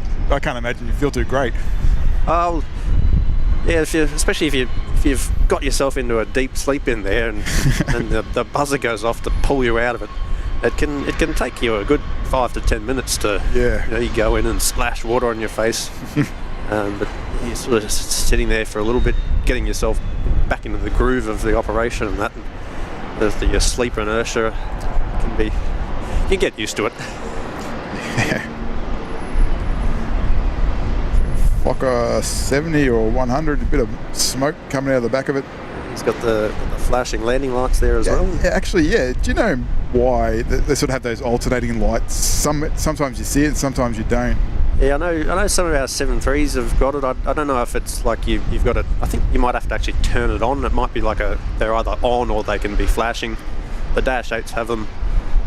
It improves the visibility a little bit. Okay. Obviously, they're flashing, so that's movement. The human eye picks that up better than static things. And I think another thing is for birds as well. Okay, right. I'm pretty sure I read that the flashing sort of makes it more visible to birds to avoid bird strikes. Don't know if that's true or not. Sounds good.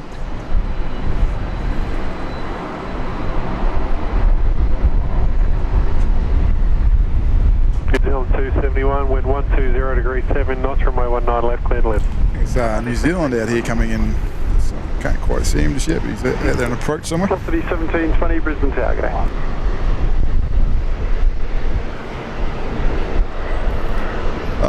Thanks, Wendy. Julie is just showing me that you're heading off here. Thank you for everything. Thank you for your help. Thanks. We'll see you next time.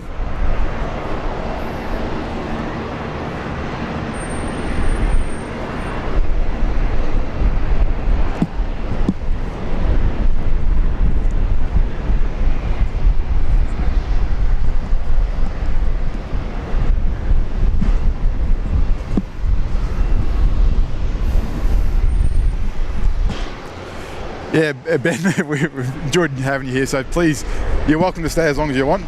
We'll probably stay for, what is the time anyway? 4:50 at the moment. Okay.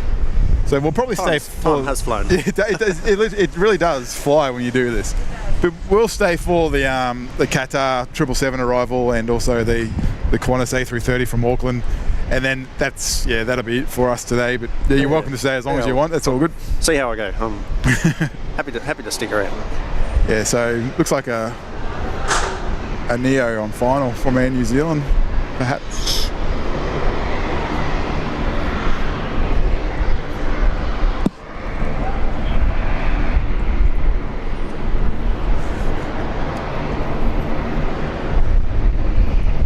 Nice short day at work across the pond for Air New Zealand.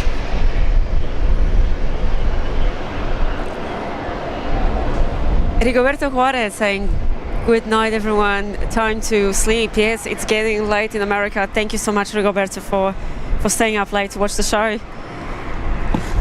Definitely quite late depending on where you are over there.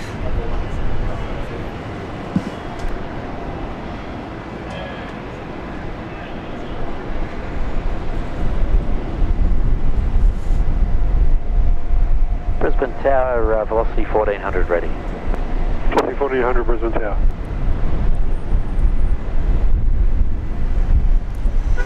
Velocity 1720, wind 100 degrees 12. That's right, we really don't want Captain Ben to leave the show. We're keeping him here as long as we can. They do look nice, those Neos with the big engines. That's right, Air New Zealand. And Neo. 1400, line up, runway 19 left. Line up, runway 19 left, velocity 1400. Air New Zealand have really new fleet. This one is a 4-year-old aircraft coming in from Wellington. Wonder if it was windy over there. Is it? Yeah. 118 Brisbane Tower. New Zealand 279, connect ground 122.25.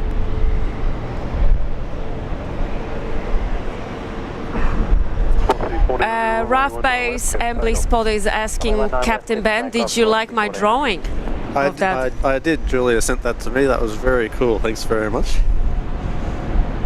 Thank you, Mitchell. Very nice drawing of the plane. Yeah. Thank you so much for taking the time to draw that picture. It was beautiful. We both loved it. Thank you.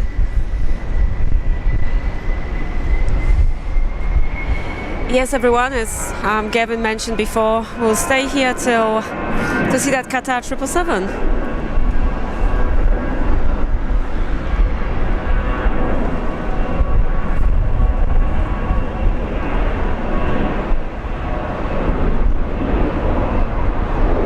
So thank you everyone for keeping us company. Nice F100 with the Southern Cross livery there. That's right, Alliance Airlines beautiful livery.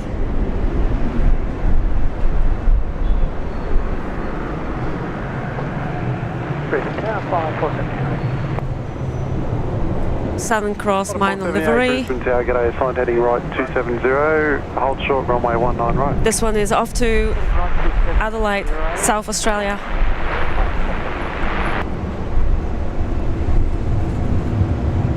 Velocity 1400, connect departures.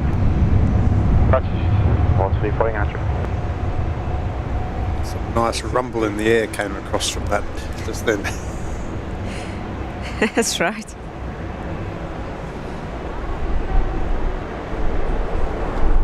RAF Base Assembly there also said, do I know who Matt Hall is? I know who he is, but I've never met him. But I do know who he is. Okay, that was the second part of his question. Sorry about that. Fly dog 478, line up, runway 19 right. Line up, line up. Finn there says, not too windy in Wellington today. That's good to know. Brisbane ground, Victor uniform, Victor uniform, Brisbane Tower, assigned heading left 110, runway 19 left, clear for takeoff. Side heading left 110, runway 19 left, clear for takeoff, Victor uniform.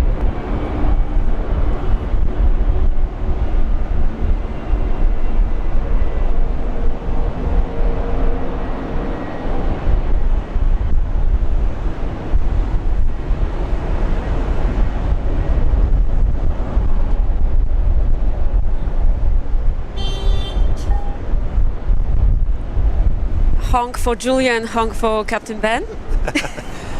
Someone's not happy with something down there. That's right. Didn't sound very friendly, that one. Always get a little bit interesting in the Brisbane airport pick up and drop off area down there. That's right. 10 minutes till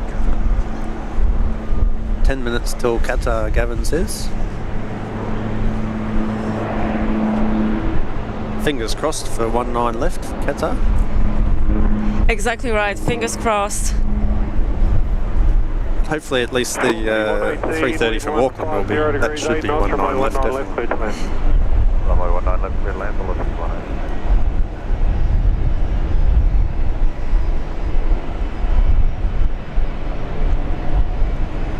Nice metro going off there again.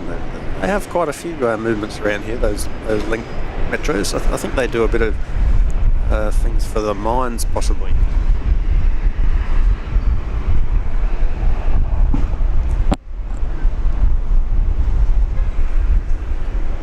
Yeah, it's always great to see them at Brisbane Airport.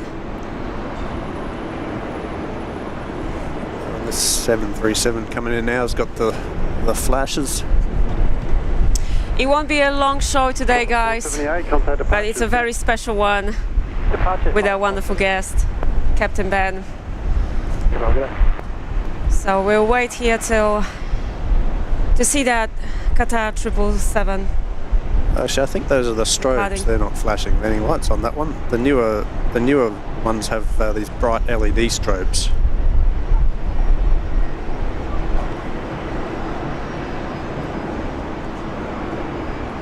Is that your thing? Is it, Julia? 5 more minutes or 10 more minutes? That's right. That's me always, Ben. It's far too addictive. Always extending it by 5 more minutes. Couple of doors here and there. Nothing wrong with that. Connect ground 122, decimal 25. 122, decimal 25, Velocity 180. Quest 1937, runway So when our 19 viewers left, ask me, Julia, how long you're going to stream for? That's the hardest question ever. I never know what to say. Can't lock it in. That's right.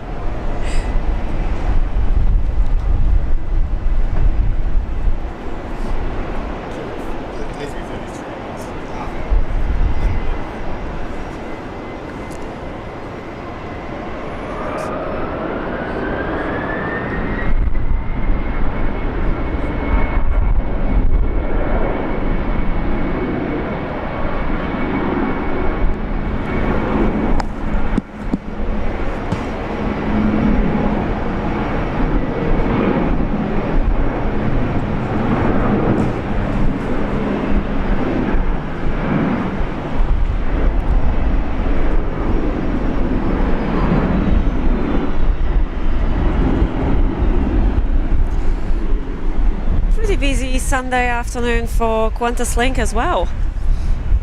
This one is off to Adelaide. A 15-year-old E190. He's following the, I think, was that someone else was just off to Adelaide just before, I think. That's right. I think that was the Virgin Australia. Yeah. Velocity 56, Brisbane Tower.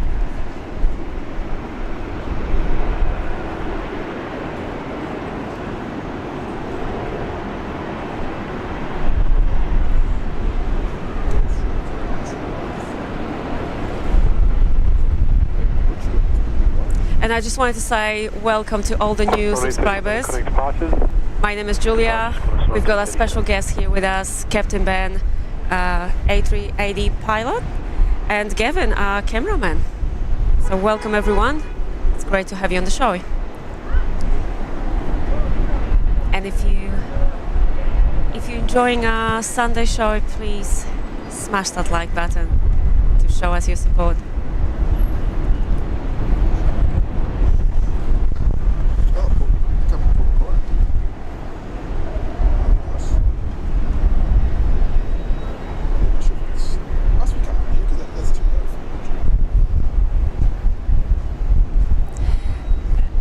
James, thank you so much. The X-Wing.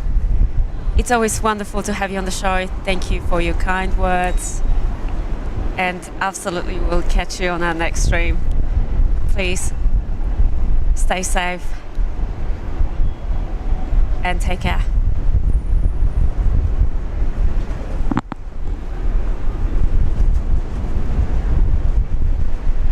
Oh, that wind's picking up again. We've been very, very unlucky. I wouldn't have been staying here this long if I'd forgotten my jumper. That's right. We learned the lesson from last time, Ben. I wasn't prepared.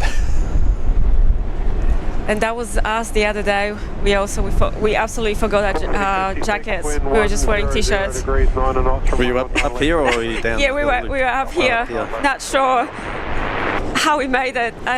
How long we stayed live for, Gavin? That was last Monday. It was very windy again. We were just wearing t-shirts. Yeah, I think we waited till just after 9 p.m. Oh wow, that would have been not that pleasant.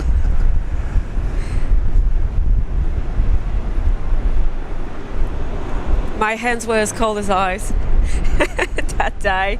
So today I am a bit more prepared.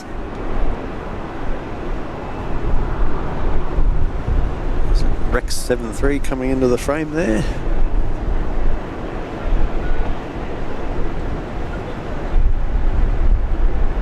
Haven't been on one of those yet, the Rex ones, but no, a few people have flown them down to Sydney and a few other places and said they're not that bad to go on. Yeah, one of our domestic airlines. I've never been on one.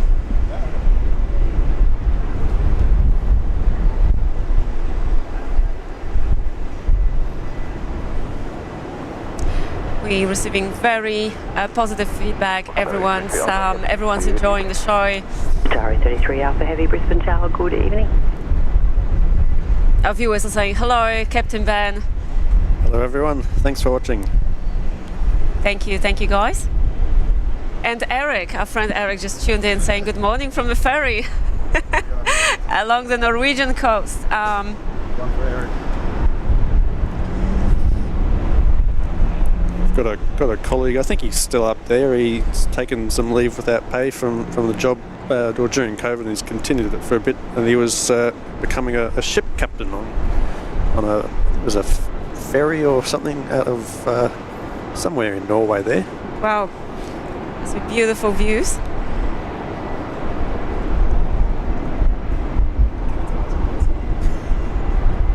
Tower, Rick 367, up freeway. Rick 367, Brisbane Tower. It looks like Qatar's on 19 right, possibly. Unfortunately, I think that might be him out there with the lights I can see. okay everyone, let's get ready for our next heavy arrival. Qatar Airways, Boeing 777-300. 1 minute out, direct from Doha. Rick 367, line up runway 19 left. Line up runway 19 left. That Virgin 737 there's got the scimitar winglets. So it's not a Max, but it looks like a Max. But it doesn't have the chevrons on the engines. 56, connect around 122.25. 122.25. Rick 367, runway 19 left. Yeah, that Virgin Australia flight has just arrived from Port Vila.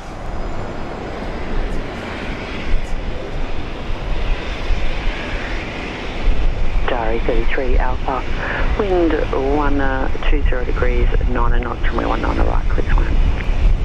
South East Tower, runway 19 direct to the land. Sorry, Alpha, heavy. 13 and a half hours for them from Doha.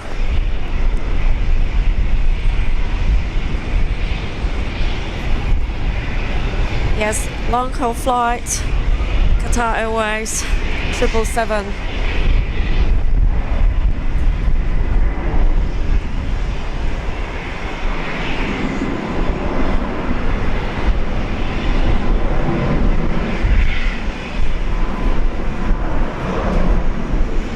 And AK is saying, I love A380. It's the best plane that lands at Brisbane every day.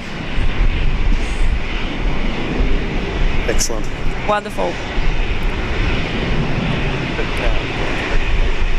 AK, we here every weekend, 966, Brisbane Tower, making sure 19 left, clear for takeoff. we go live before 6 a.m. to capture that A380 arrival. But now, guys, on our screens, 777 Qatar.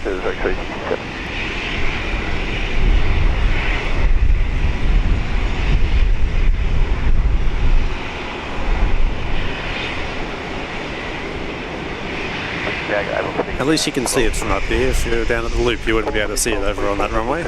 That's for sure. Yep.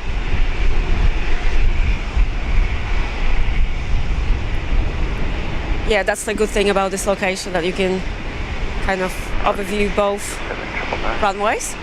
Nice and smoky touchdown. Very nice. Tango 7999, where are you parking? We'll get a good view of them taxiing back there.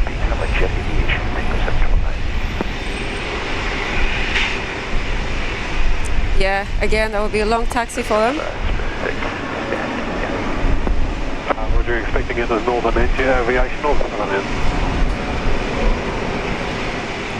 Yeah, that's right, we don't know yet.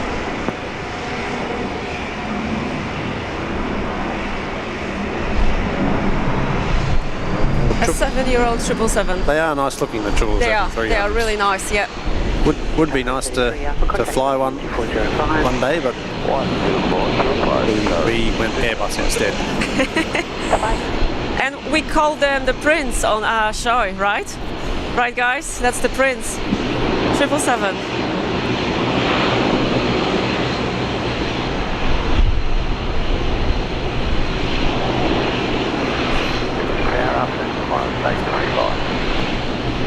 Contact 25, Brisbane Tower, good afternoon. The wind's an easterly 11 knots, runway 19 right, quick land.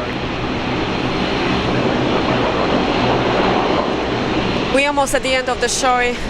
Coming past. Please stay with us, guys, to see that Qatar 777 taxiing past.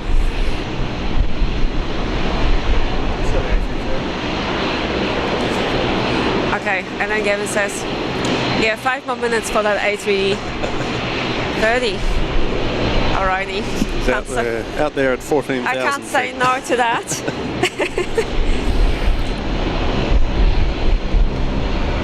You see, Ben, we always need to stay here 5 more minutes.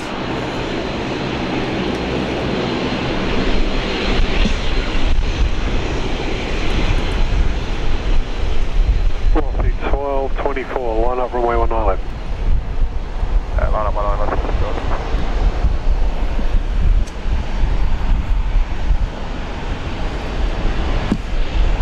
Tango 2999, continue approach, one to depart, you'll be at the northern end.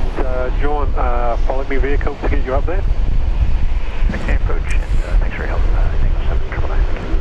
Eric is kindly reminding everyone to hit that like button. So guys, if you're enjoying the show, 1224, runway 19 left, the clear to take off. Yeah, 19 left. please don't forget to give us a like.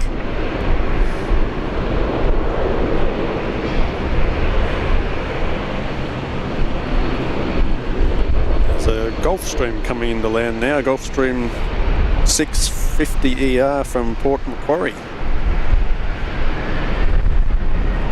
Nice. Landing after this Virgin. That's another highlight of today's stream. It's always good to see something different for a change. Tango 7999, wind 110 degrees, 9 knots, runway 19 left, clear to land. The left, 799.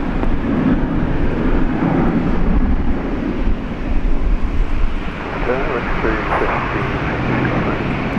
Quick 250 over the town.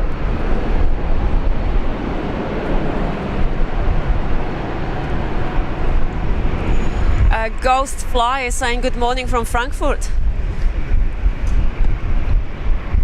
Hello, Ghost Flyer. Thank you for keeping us company. What's the 1228? And Nick is still watching us from New York, 3 a.m. over there in New York. Wow. Thank you, Excellent, Nick. excellent dedication. Absolutely. Thank you for staying up late. Please stay with us a couple more minutes. We're about to finish the stream for today.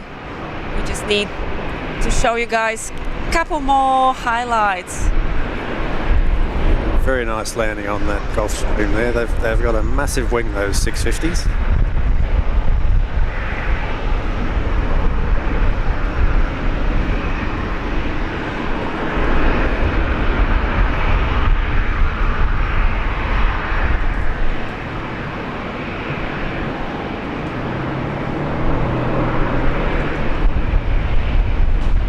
Base Embley there asking if the Super Hornets ever do touch and goes at Brisbane here.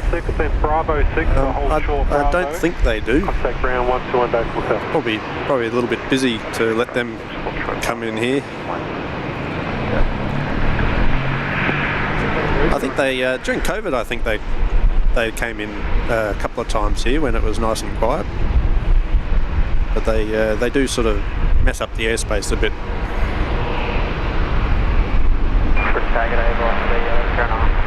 Velocity 1109 Brisbane South. It would be nice though to get one on Julia's Gavin's stream here. Absolutely, Ben. That would be amazing. I do know a guy that flies the Super Hornet. I might have to ask him if he can maybe squeeze in a diversion or something here during the stream. That would be amazing.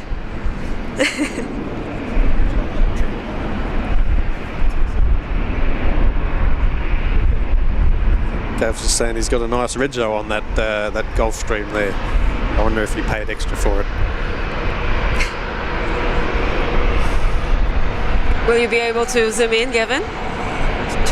T7. I don't know what that 999. is. I'll have to Google it.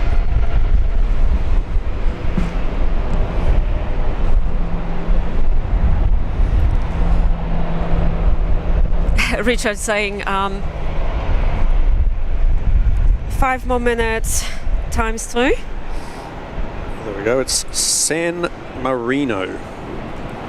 Oh wow. Google says the prefix T7 is internationally accepted. So yeah, people have elected to domicile their aircraft in San Marino. And they should be exempted from I've been to import San Marino. tax. You have you? Oh. Yeah, one of the smallest countries in the world. I'll have to add it to my list. That's if you're in Italy, you can always go and visit. 970 Brisbane Tower. Madeira Woman Spotter, hello. Thank you so much for tuning in.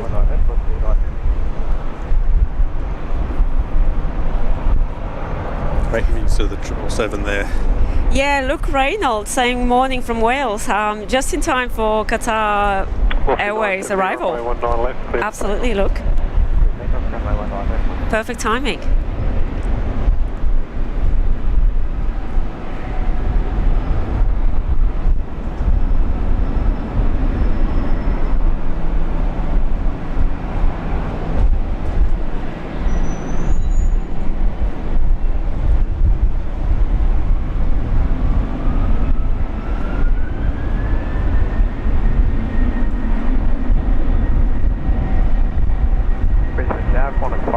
Ready. That's 549 Brisbane Tower.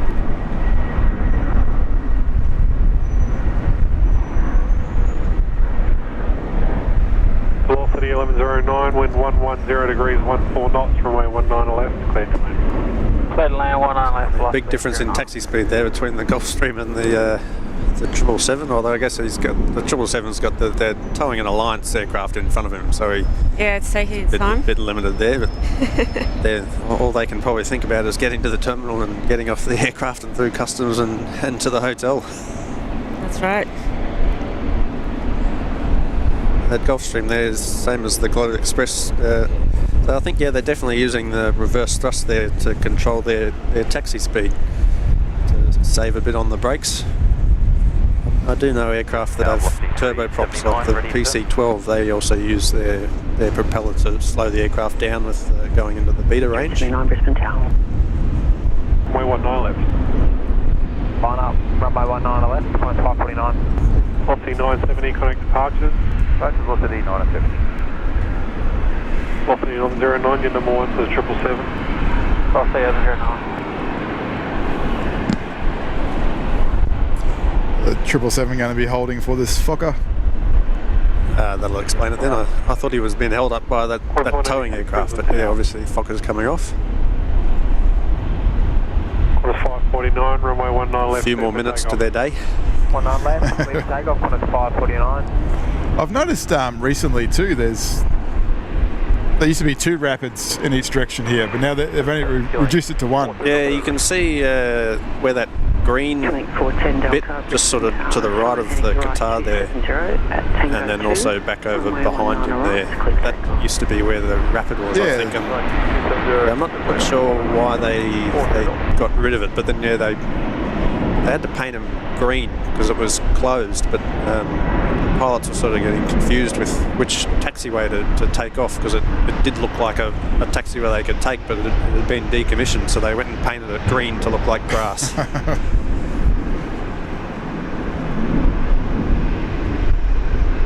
But it would be nice to have another. I think they've only got the one rapid exit now. Yeah, there's only one in both directions. Yeah. It would be nice to have one a bit further up, maybe just about where that 73 rotated. That'd be a good distance to have another one. Because that way then it's out of the way of everything else coming in and out of the terminal. Yeah, because the rapid exits here, you can take them or if they're proper rapid exit taxiways, you can take them about 60 or 70 knots or so. Is that so? 70 knots? Wow. Whereas for these 90-degree ones, you've got to slow right down, and especially things like 777s and 380s and that, you've got to get down below 10 knots to start the turn onto those, which then adds to your runway occupancy.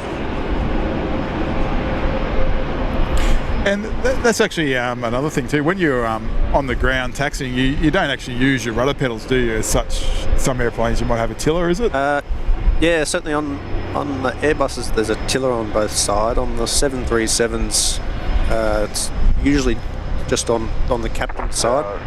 It can be on the FO side as well, but I'm not sure about Virgin. Qantas is definitely captain's side only. 777 has both, but you'll use your pedals, certainly on the Airbus, you get about, I think it's 6 degrees or so of nose wheel deflection with the pedals.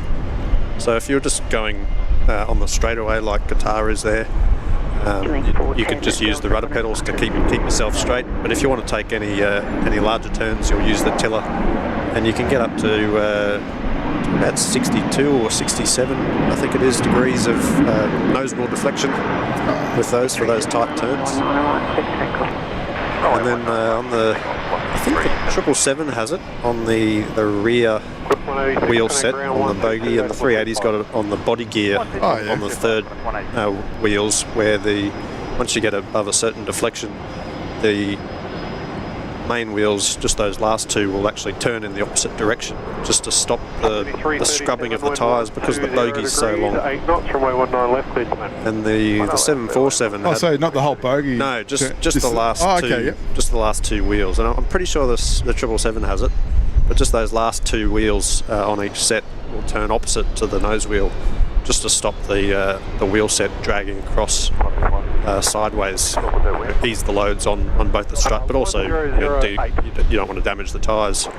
But the 747 actually had body gear steering on the body gear, so you had the wing gear that came out of the wings, they didn't move, but the body gear, the whole thing turned. And obviously you had to make sure it was straight before you started the takeoff. It's kind of like the B-52, where I don't know if you've seen crosswind landings and that, where they can actually turn the wheels, but they're actually turning them. Yeah, they have a dedicated control for that. Whereas on the 74, it was just connected up with the tiller, and it was preset to how it turned and when it turned.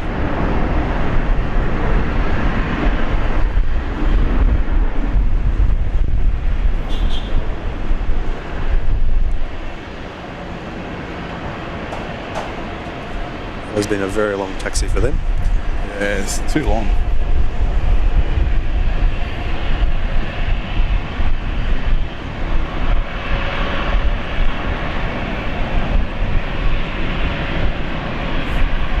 So when you're pushing the rudder pedals, that's just for the rudder as well, and that's only turning the nose wheel a certain angle, isn't it? So not very far. Yeah, not very far. So it's only good at high. That's probably best at high speeds, isn't it?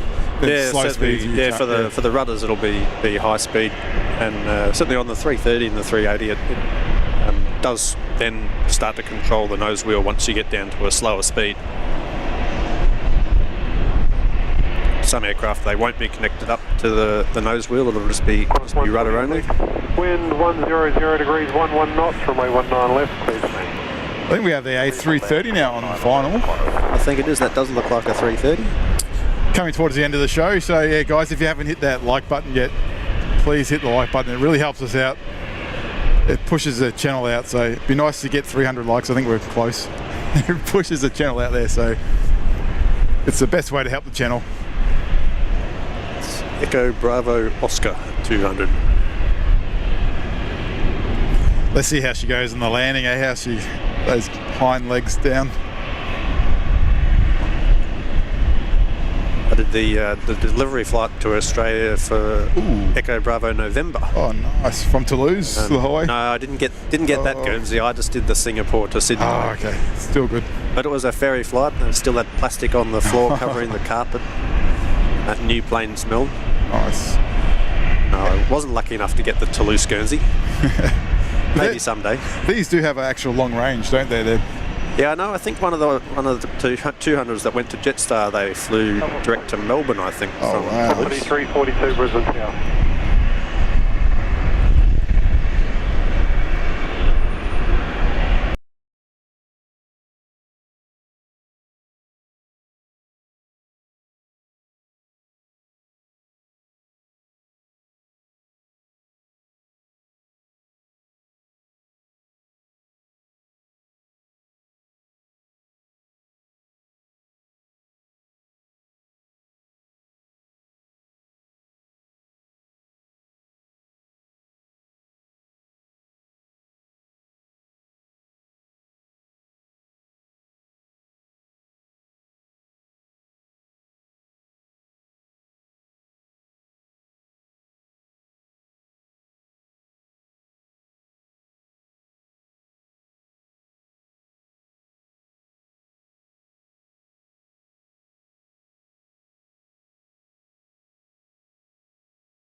Right at the wrong time.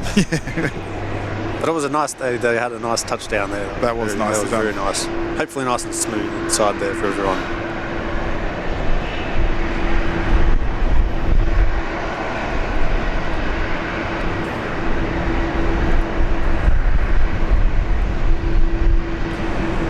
All right, guys. I think we might have just one last one left.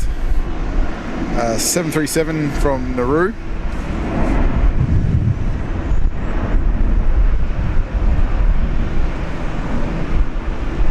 It's been great having Ben with us. He's always welcome here anytime, so it's... Thanks for having me. Happy to share the passion. Yeah, that's what it's all about, honestly. It's great to come up here. I know we both enjoy just hanging around up here. At Tango 13, re-enter runway 19 Nice to right. meet fellow enthusiasts. Yeah, it can be hard in this day and age too. Yeah.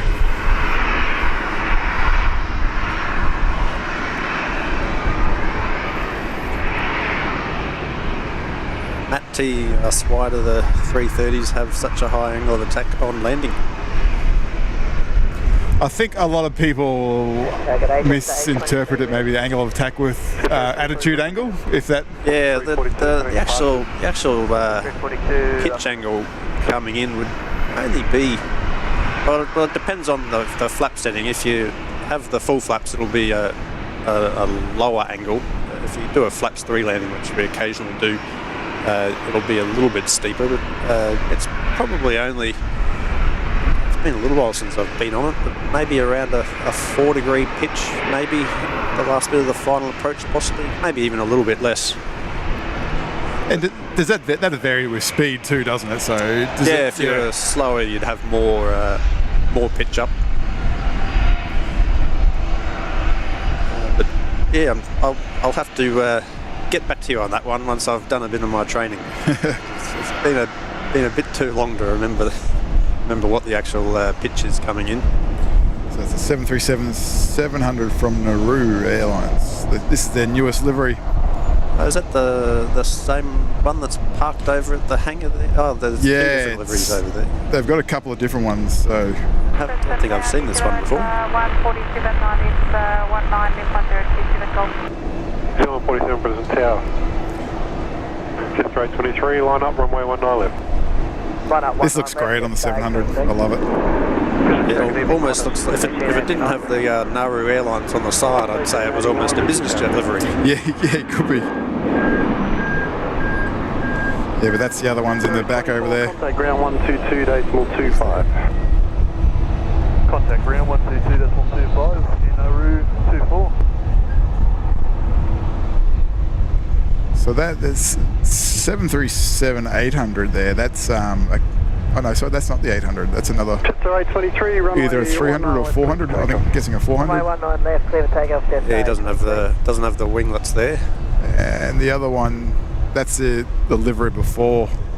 They've had a couple of name changes over the years too, but it's all based around Nauru or Our Airlines as well. And Oh, that's right. cool, I remember seeing Our Airline in here. I remember they used to have a 737-400 in back in the day in the old Nauru or Air Nauru livery with the star. And I remember the registration was VH Romeo Oscar November. I remember that registration. Ah, very nice. Lieutenant Tango 3, re-enter runway 19 right. Because we're quite lucky here in Brisbane to see those sort of 631 Brisbane. airlines like Nauru. Most other airports in Australia won't see them. 130 degrees, 11 knots, New runway Guinea, 19 left, clear New Guinea Airlines as well. Yeah, New Guinea with the 767 and Eva Air with the 787. Yeah, I think it was a 777 before COVID with Eva Air coming in here, I think. Yeah, they've had the 777 and the A330. It's getting a little bit busier now. Good to see. Just when we decided to go. Oh really? Okay, we're nearly at 300. Let's see how we can go. I think we've got an Air New Zealand Neo on approach.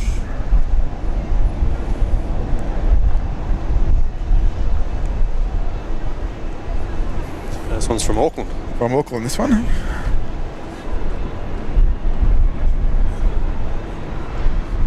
Yeah, and also Solomon's, that's another one we're lucky to see here. Actually, I think I've seen them out here before. Killing 529 Delta, runway 19 right, clear to land. 19 right, clear to land, killing 529 Delta.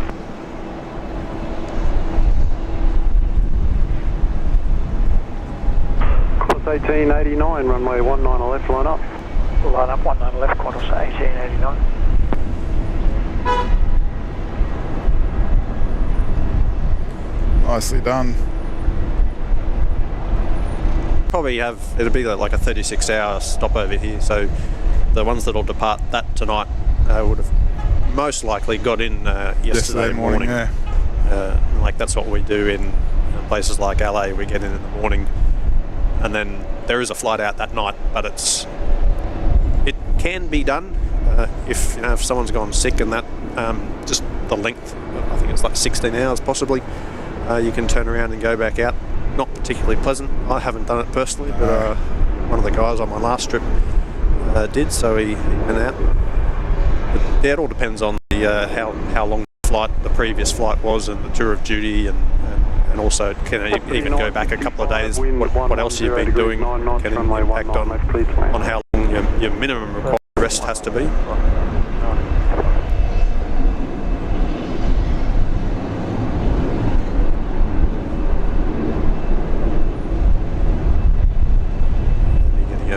Nice view up there with the sun sort of getting. I suppose we're probably in golden hour now. Yeah, there's too many clouds out the west hiding the sun. Qantas 1889, a contact Shame. departures, g'day. Purchase Qantas 1889.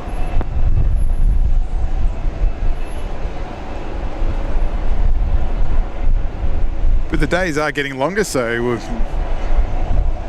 we've actually done a couple of night streams. I'm not sure if you've seen them. So. I think I did catch one or part of one. At least it wouldn't be too cold compared to winter. Yeah, well, looking forward to summer for that reason. Had some nice storms out here, and then all chaos after the storms. All the diversions or delays, holding.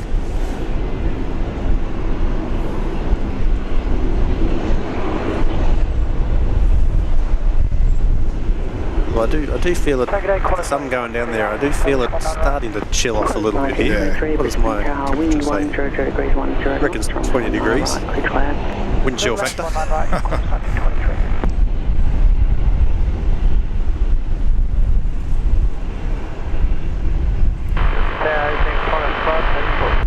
631, runway 19 left, line up.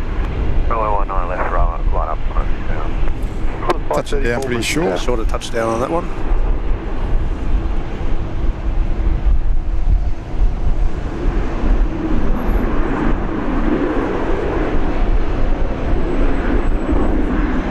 I thought he was going for that taxiway for a minute there.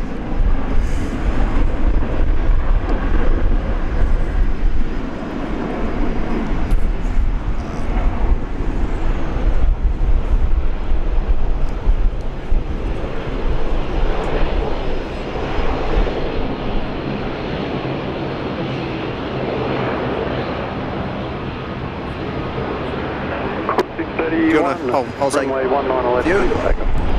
Runway 19 left. Hey guys, I think it's time to finish the stream. I think we captured afternoon rush today at Brisbane Airport, 0 degrees. and we kept Captain Ben with us pretty much the whole afternoon. My dog will be at home wondering where I am. Saying I'm supposed to go for a walk. That's right. Yeah, the plan was to have a special guest here for an hour or a bit longer than an hour, and we turned out to be here pretty much the whole afternoon. Time goes fast. It does. It flies by here really quickly. So thank you everyone for keeping us company. It was lovely to have you guys with us. Once again, big shout out to our special guest on the show, Captain Ben, A380 pilot, who's a big friend of Julia Flight's channel, and he's always happy to be here on the show. So thank you Ben, Thanks for very much for dedicating having me. your time and sharing with us your knowledge and your love for aviation. It was lovely to have you on the show. Thank you everyone once again. Thank you for all your donations, gifted memberships, means a lot, and thank you guys for hitting that like button. Means a lot to us. I assume we'll be back here next weekend. Captain Ben, best of luck with your training and with everything. Thanks very much. I'll keep you guys posted, and Absolutely. and I'll on a flight coming into here at a time that'll be around one of your streams. That's right, and you need to give us a wave. Runway 19 left. If that happens. Hopefully I'll be on the right side of the aircraft, depending on where they're going, and if not, I'll have to tell the person in the other seat to wave for me. Yeah, we'll figure something out. Thank you everyone, it was a wonderful show. We had a lot of fun here with Captain Ben. A massive thanks from myself and Gavin. See you on the next stream. Please everyone, stay safe, take care of yourselves, and enjoy the rest of your weekend. What's left of it anyway. Till next time. And the Port of Brisbane, Gavin is showing us a bit of ship spotting as well here on the show. Oh, it's a retro route. Retro route, yes. Wonderful. Saying goodbye.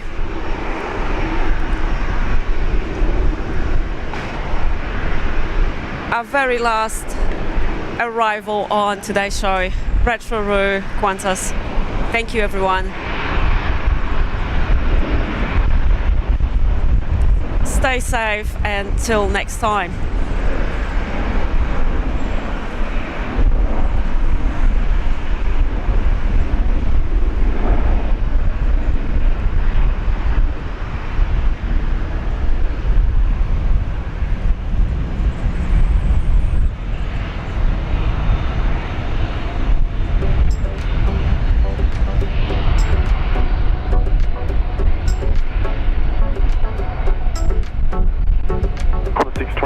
Wind 110 degrees 8 knots, runway 19 left, cleared to land. 19 left, clear to land, Qantas 624.